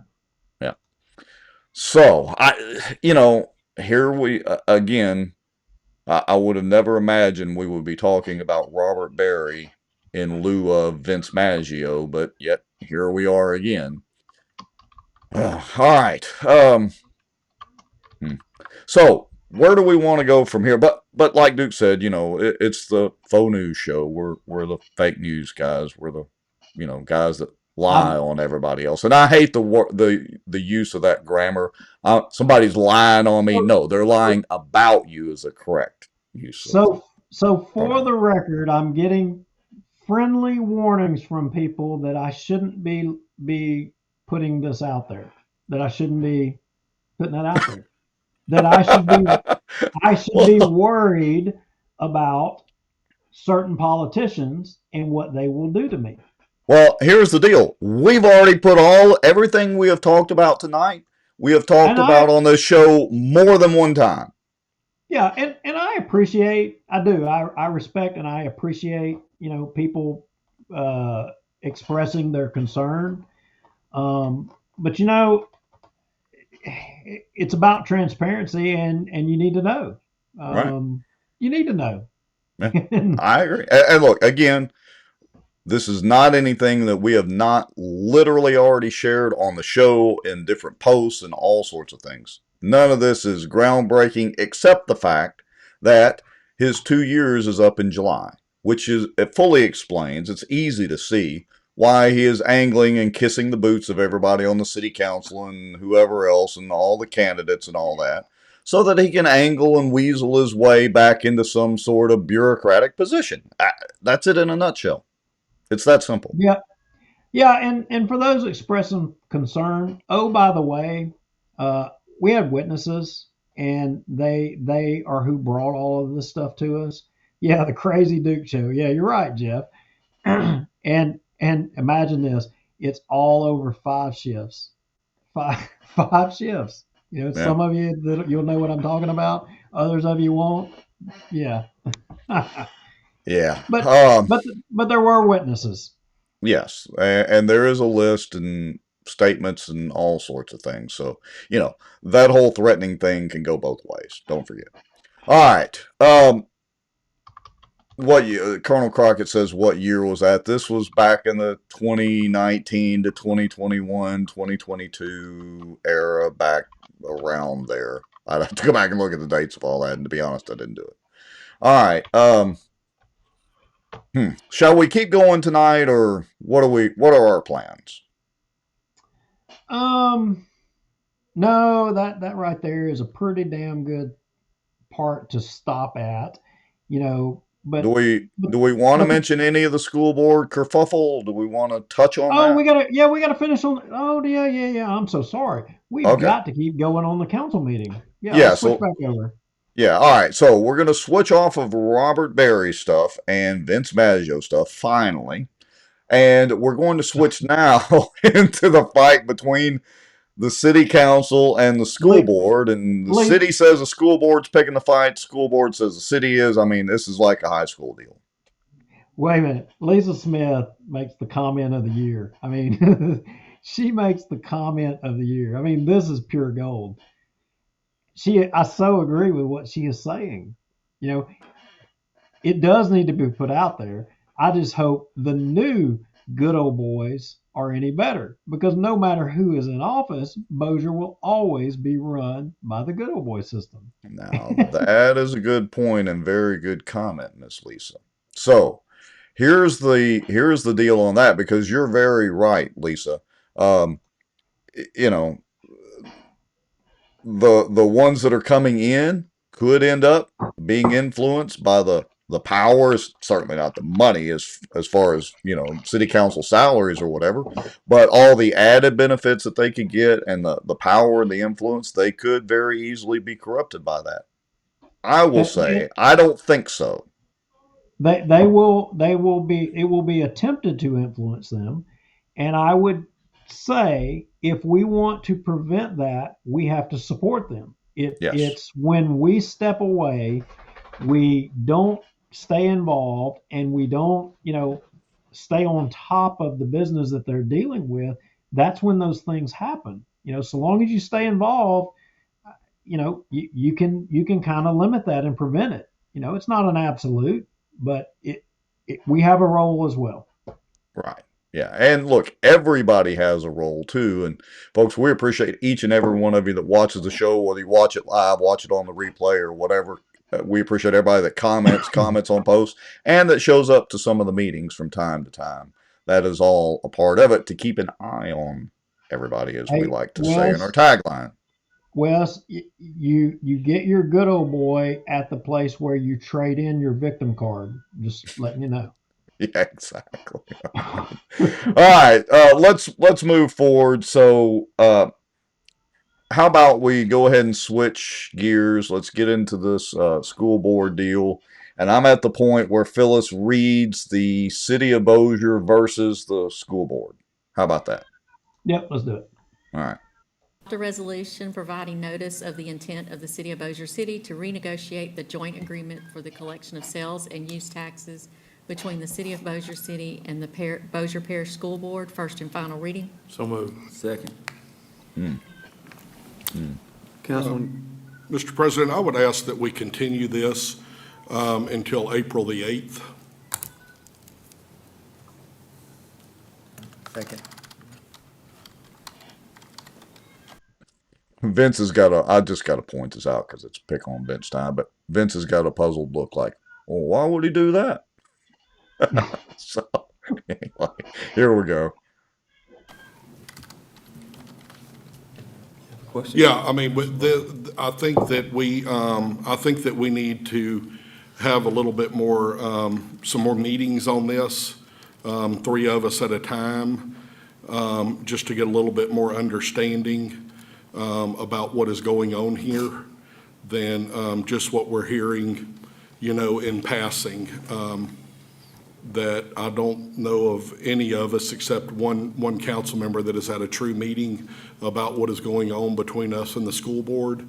And I think by us doing this, it's moving a little bit rational. And the last thing that I want to do is lead to another litigation or lawsuit. And that's just my personal thoughts on this. Who made this? Brian, do you want to?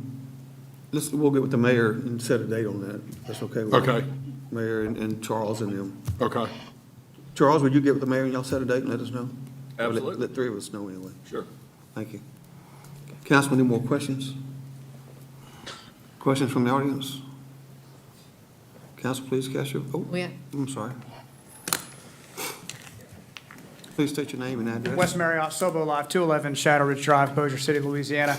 Continued or not, this resolution is worded dangerously. Mr. President, I am deeply disappointed in the way our city government has chosen to handle an issue that requires diplomacy, not division. You must reject this resolution as written. The proposed resolution before you was not just a simple commitment to renegotiation. It was a direct attempt to manufacture conflict between Bossier City and the Bossier Parish School Board, the 2 largest governmental entities in the parish. And for what purpose? To turn what should be a constructive discussion over financial agreements into an unnecessary and embarrassing public fight. Let's be clear, Bossier Schools has not taken a public adversarial position in this matter. Their statement, delivered to their spokesperson, Sonia Bales, was measured, diplomatic, and forward-looking.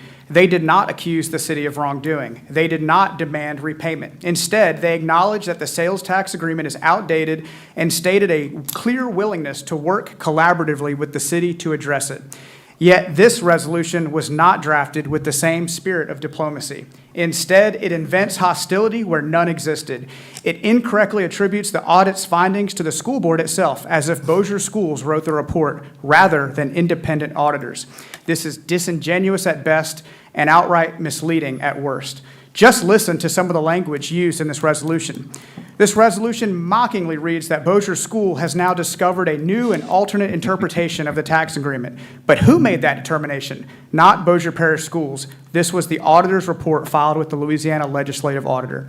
The resolution goes further, stating that Bossier Schools' position is not based in fact and that their concerns contradict 35 years of history. Again, falsely attributing a legal and financial interpretation from an independent audit to the members of the school board. It claims that Bossier Schools' concerns have no basis. Yet, if that were true, why did the school board not make any public accusations? Why did they not demand an immediate refund? Why did they instead take the high road and focus on renegotiating in good faith? This language does not reflect a government working in partnership. This is drafted to deliberately stir up division, setting up a public political fight where there should be a professional, cooperative discussion. And what's even more disappointing, that this resolution was not just drafted and approved by the city attorney, it was recommended for approval by Mayor Chandler. According to the item's own fact sheet. Mr. President, the mayor had the chance to reflect this inflammatory language. He had the opportunity to insist that the city approach this issue with the same level of professionalism that Bossier Schools did. Instead, he, along with the chief administrative officer and the city attorney, signed off on a resolution that distorts the facts, turns an accounting dispute into a political battle, and makes our city look petty and combative in the eyes of the public. Bossier Parish and Bossier City share the same taxpayers. They serve the same residents, and yet this resolution pits them against each other for no good reason. If the city disputes the findings of the audit, that's one thing, but this is not the way to handle it. This is a complete rewrite. Reject the resolution as written. Thank you.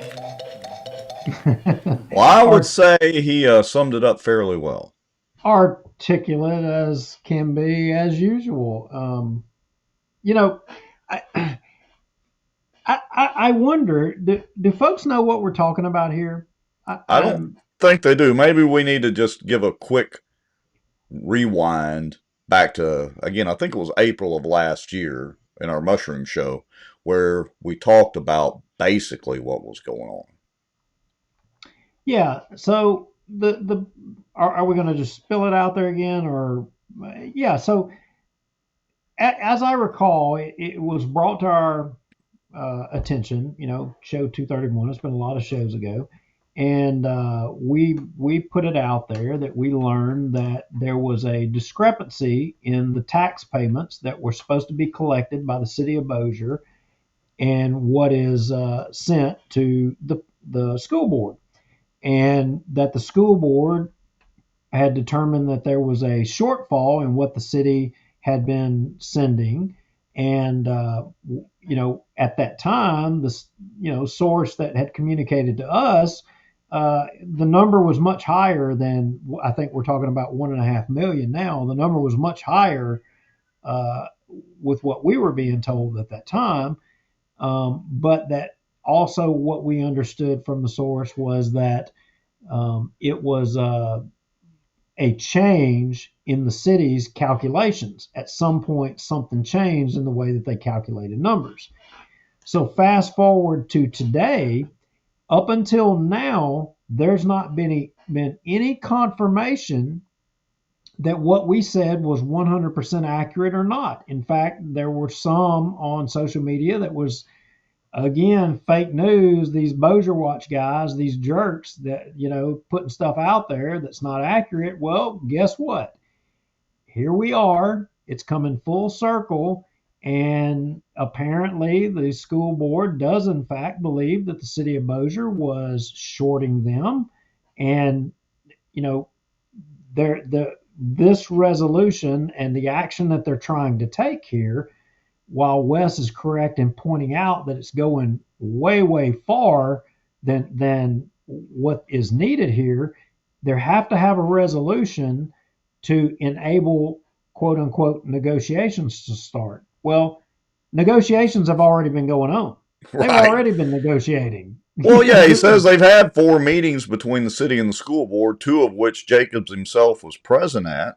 I mean, so you're right. The negotiations have already been ongoing. This, I mean, and the inflammatory language. So here's the item fact sheet.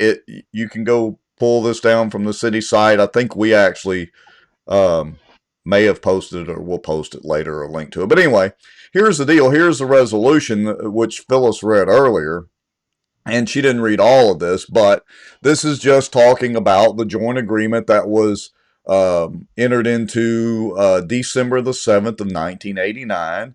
The full agreement is at the end of this document. We also showed it back during our mushroom show as well.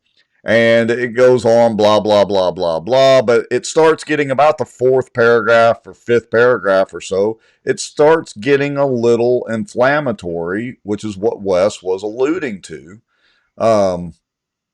And there's a part in here, and we're going to hear this in a minute in this meeting, where Monty, the Queen, says that, oh, well, this particular statement was not really in there. He just glosses over that fact, but it is actually in this document, and that gets brought up by Mr. Smith. So probably we should switch back and let's watch that dialogue. Yeah, I want to address a comment real quick. Haygood says, now we get the buzzer. I want to point out, Ryan, that did you hear the buzzer with Robert Berry? No, you didn't. In fact, Well, he didn't stop till after about 10 minutes. Yeah. He went about 10 minutes. No buzzer for him. But he was on the agenda under ceremonial matters. He was able to weasel his way into the agenda. I wonder why. I don't know. I mean, I guess if you're going to talk good, if you you're trusted, but maybe if you throw a fundraiser for Maggio, that'll get you on the agenda. So, Right. Alice Boyer, you know what you got to do. Yeah, exactly. All right, so here we go. Council, any questions? Yeah, I do. Mr. Jacobs, if you're comfortable commenting, I got to say, this is like tag team. I got a question. Hey, Jacobs. Are you comfortable commenting? Wow. No, David, I'm not comfortable commenting. Yeah. But I'll comment I'd like to anyway. ask a simple question. I appreciate it. What's written, the school board flat and simple will be charged the 1% as the other governmental bodies that we collect for are. Is that correct? That is correct. That is the intent of the resolution. It's required by the existing local services agreement that's in place that we have to give notice to renegotiate. And that starts the 90-day clock if accepted or if passed by the city council.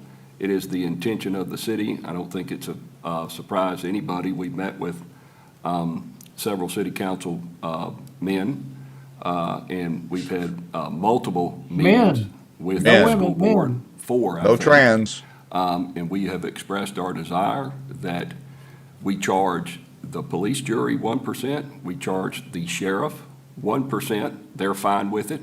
Very simple agreement. We charge every other political subdivision within Bossier Parish as the constitutionally mandated collector of all sales tax of 1%. Yeah. fee. Let's get to the good stuff. All right, Go to 3837. Yeah. Here we go. Sometimes we need to provide clarity to all those in the audience, all those listening, and all those here at the council as well. Thank How you, does he Mayor do this Chandler, with a straight for your face? clarity, and thank you, Charles. I've got one more since we've opened Pandora's box here. What about the $1.4 million that the school board is saying that we owe them? Absolutely, unequivocally incorrect. Y'all heard that. Y'all heard that. Absolutely, unequivocally incorrect. Go ahead, Duke. But how does he know that? Yeah. I'm asking y'all in the audience. I wonder if the city did an audit. How does he know that? Yeah, surely the city must have done their own audit and checked the math of the school board. So let's see how this plays out. 3952, Mark. I think we're going to get the answer. Yes, I think we are. I'm just going to let it play through. Here we go. Just because, I mean, that has not been discussed amongst, there may have been a couple of y'all in meetings. I have no idea. I was not privy to one of those meetings. So that is why I'm asking these questions now. That you expect us to vote on something when we're not privy to the meetings. We have no idea what was discussed in those meetings, but just to come in. It's the Bossier way. Leave it to the bull in the china closet, Mr. Hammonds himself, to just go in like a wrecking ball and just lay it all out there. You're damn right. Keep rolling. Here and vote on this. That's where the transparency does not come into play amongst us. The school board. And look at the puzzle. The school board says we owe them money. Y'all say we don't owe them money. I mean, I don't know. That's what the audit says, that we owe them money. I don't know. So if we're going to vote with this today, I will abstain from the vote. You know, I didn't hear. Them's nearly fighting words. I didn't hear Robert Berry saying anything about any of this. No. Why didn't he not talk about this? I don't know. Crazy He was one. all well. He had his pom-poms out there, and when you're a cheerleader and you're trying to get money and get into a bureaucratic position, give him credit where credit's due. He's got to be a cheerleader. He's almost like, what's that woman from the dadgum school board? Oh, Sonia Bales. Well, maybe he didn't talk about that because he didn't want all the teachers in Bossier City and District 5 maybe turning that against Maggio, that he was, or something like that. I don't know. I'm speculating. All right, here we go. Has the city done its own audit to either validate or dispute the school board's Oh, that's a good question, Chris. Yes. Good. Angela. Good. Yeah, Yes. Angela. Yeah. I'm not going to do it. Let Jacobs and now Angela do it. Here we go. Yeah, Angela, come on. We are going to. We haven't gotten it finished yet. Did y'all hear that? Oh, we're going to. So Jacobs said unequivocally, they don't owe them that money. How would he know that? They have not. She just said they have not audited. I don't want you to listen to Montgomery's response closely here in just a minute, because he didn't exactly like Angela's answer. Okay. Is that going to be done internally or through an independent auditor? Independent auditor. Independent auditor? Uh-oh. When are we planning on that being done? I'm hoping they can get to it in the next couple of months. We'll just have to see what the auditor schedule is. Hey, I wonder if the independent auditor is going to be the Moorhart guy. Well, that was the question I was fixing to ask. Well, they already know what auditor it's going to be. How do they know that? Doesn't it have to come before the council? I don't know. But I mean, it'll have to be funded. The auditors aren't free. How would they already know? Yeah, good question. All right, here we go. But let me make something clear here. We're talking about two issues. One is what Brian brought up, and the fact of this new contract that we're proposing, 1%, which applies to the sheriff and the police jury. You're speaking to money that their independent auditors say that we owe, correct? I mean, we're not talking about that here today. We're talking about what we're going to charge going forward. Am I correct? That is correct. So I just want to make sure that we don't confuse the two issues. You're speaking to when are we going to find out, do we owe the money or not? What we're saying is, and I don't want to speak for Charles or the mayor, but what I understand is that we're going to make it even across the board for all the entities. What we owe is a separate issue. Yeah, and I'm all for that. I'm all for everybody paying the same amount. Is the school board current with us right now? No. That was Jacobs. No. No, we have the bill out to them for the period ended 12/31/24, and I don't know how long it takes them to process. All right, here we go. That's the payment, but we haven't received that's back all the way to yet. July? Yes, sir, July through December. And they're still getting because we have to pay, that's tax dollars that have to go to them. They're still getting their money, but we're not getting our money, correct? Correct. I don't want to take away your motion or Chris's, but I mean, I personally think we. Thanks, Wes, for posting that link for everybody. As far as the contract, as far as what's owed in the past, that's subject to. All right, I'll revoke my motion.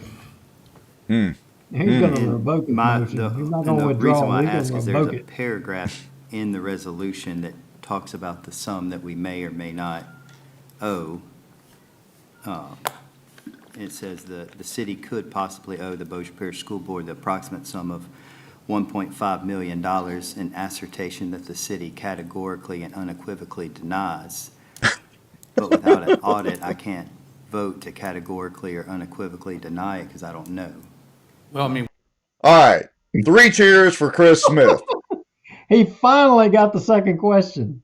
Yes, he did. Y'all understand what he just said there.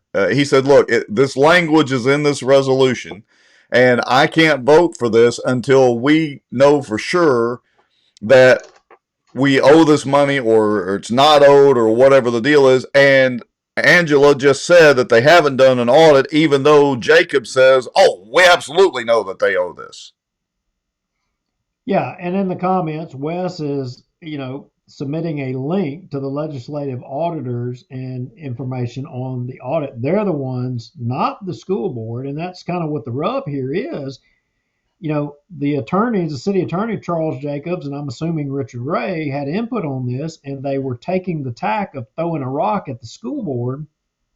And when it wasn't the school board, it was the legislative auditor's office. They're the ones that, that kind of went down this road. So, anyway, good information. Right. Keep going. All right, here we go. Relying on our accounting people. Right, that they've done their job as they've done for the past 30-something years with the school board. And look, I'm defending them. But until that is verified, as you said, through an audit of independent personnel, then that remains to be seen. But I would say that we should vote on this, provide clarity going forward at the 1%. Yeah, we just need to do it. That way it applies across the board. It'll make it clear. We just need to do it. Yeah, no debate. I'm going to stand behind the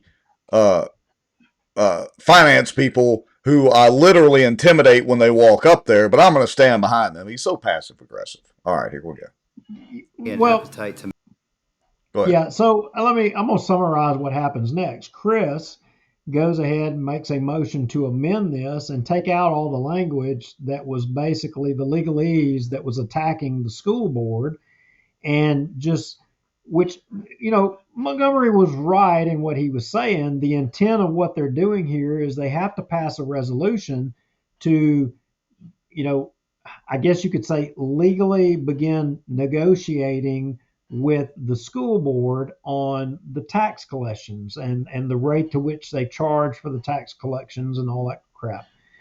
He's right in that regard, but the extra, what Wes was talking about, that it went further, basically attacking the school board was not appropriate. And I mean, it's got the city attorney's office all over it in what it was saying.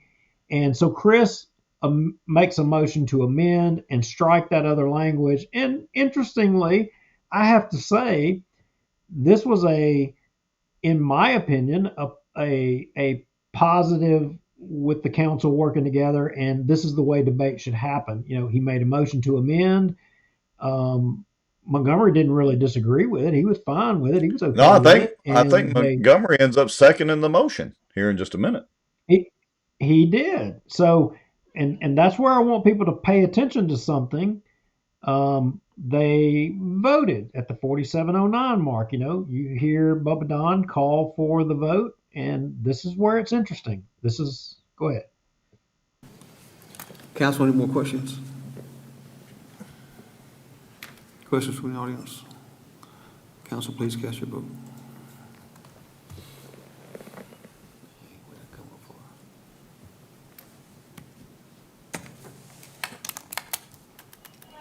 Freeze it when the vote comes up. Right there.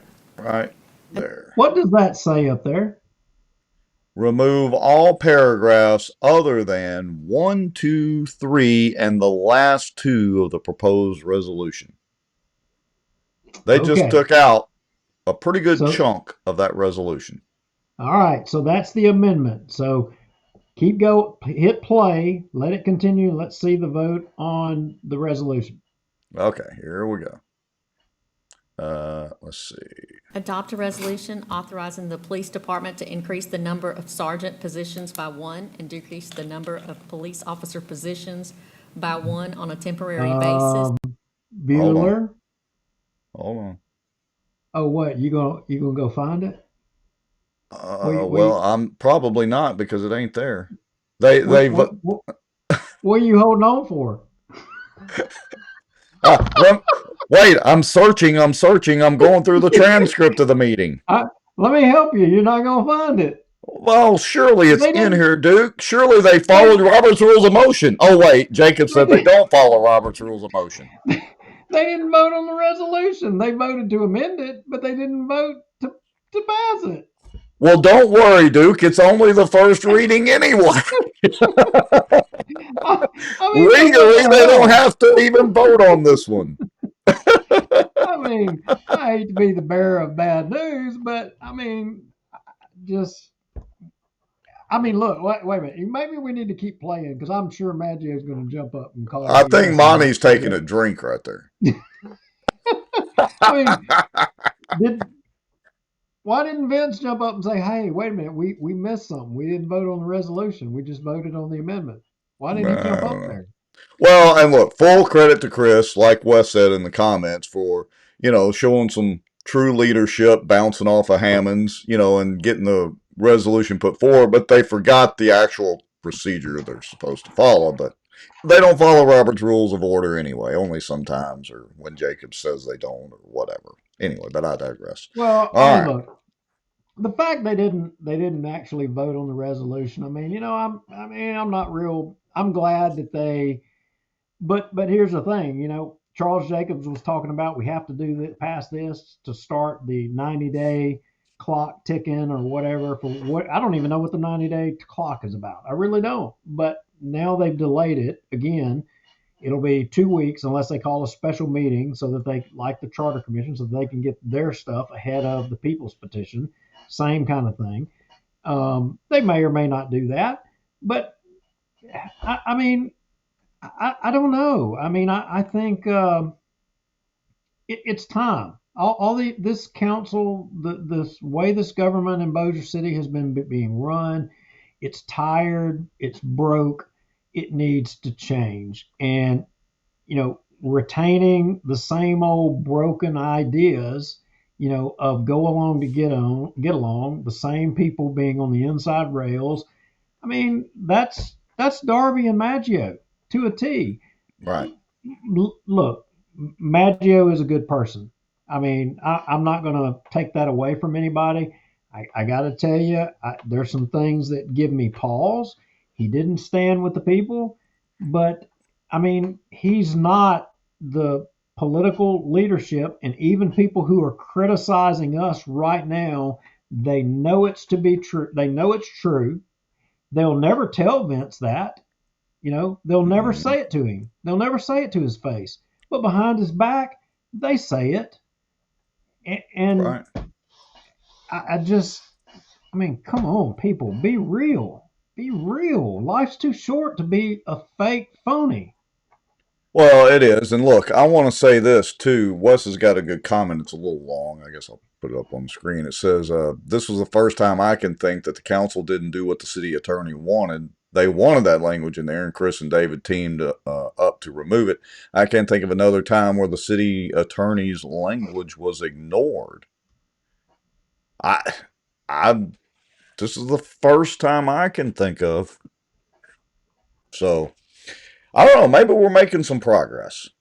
All of us, collectively, 249 shows later, and thousands of comments and posts, and attending hundreds of hours of meetings and everything that everybody does. Maybe we're making some progress, finally. But don't you forget, none of it would be possible without Hal from Bossier Now. It's through Hal with Bossier Now that all things are possible. I agree. Him and Mr. Sato have been hammering away for years. I mean, we get more comments in the first 4 minutes of the show than most of their posts get completely, but that's being mean.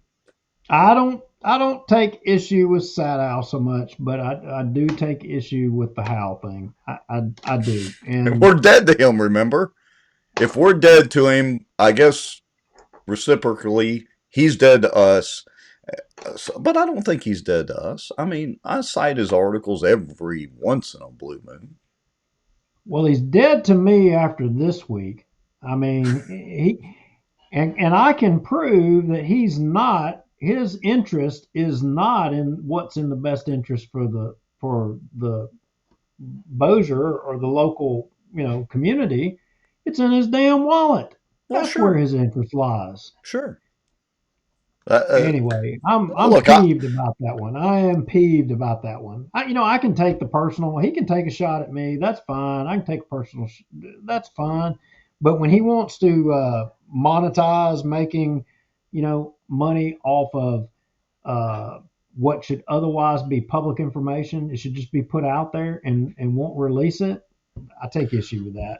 well, yeah, I agree. Look, I'm a capitalist through and through, but he doesn't need to hide behind the veil of doing this for altruistic reasons, yet on the same, in the same vein, be, trying to absolutely make money. And I know what you're referencing, and we may talk about it in the future if you want or not or whatever.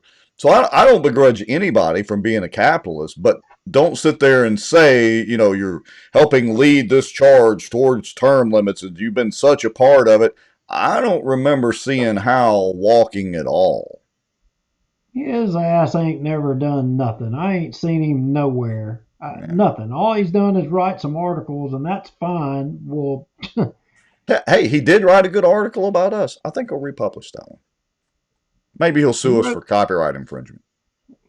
Yeah, he probably will, or he'll charge you $150 damn a week or something. No, it's not on his website now. Trust me, he's yanked it down, but he did. I have a copy of it. Look, Sadow, I give hat tips to Sadow. Sadow has been in the game for a lot of years. He's wrote a lot of stuff. It is true.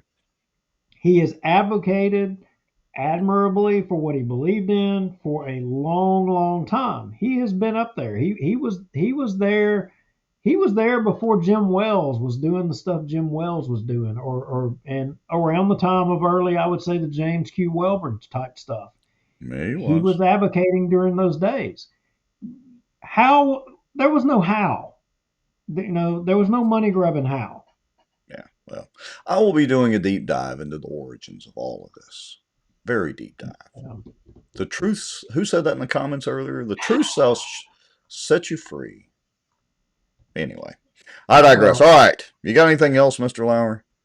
No. So, yeah, actually, I do. So, look, we still have some more stuff. We're behind. So we're going to do a Thursday show, right? A special Thursday show, right?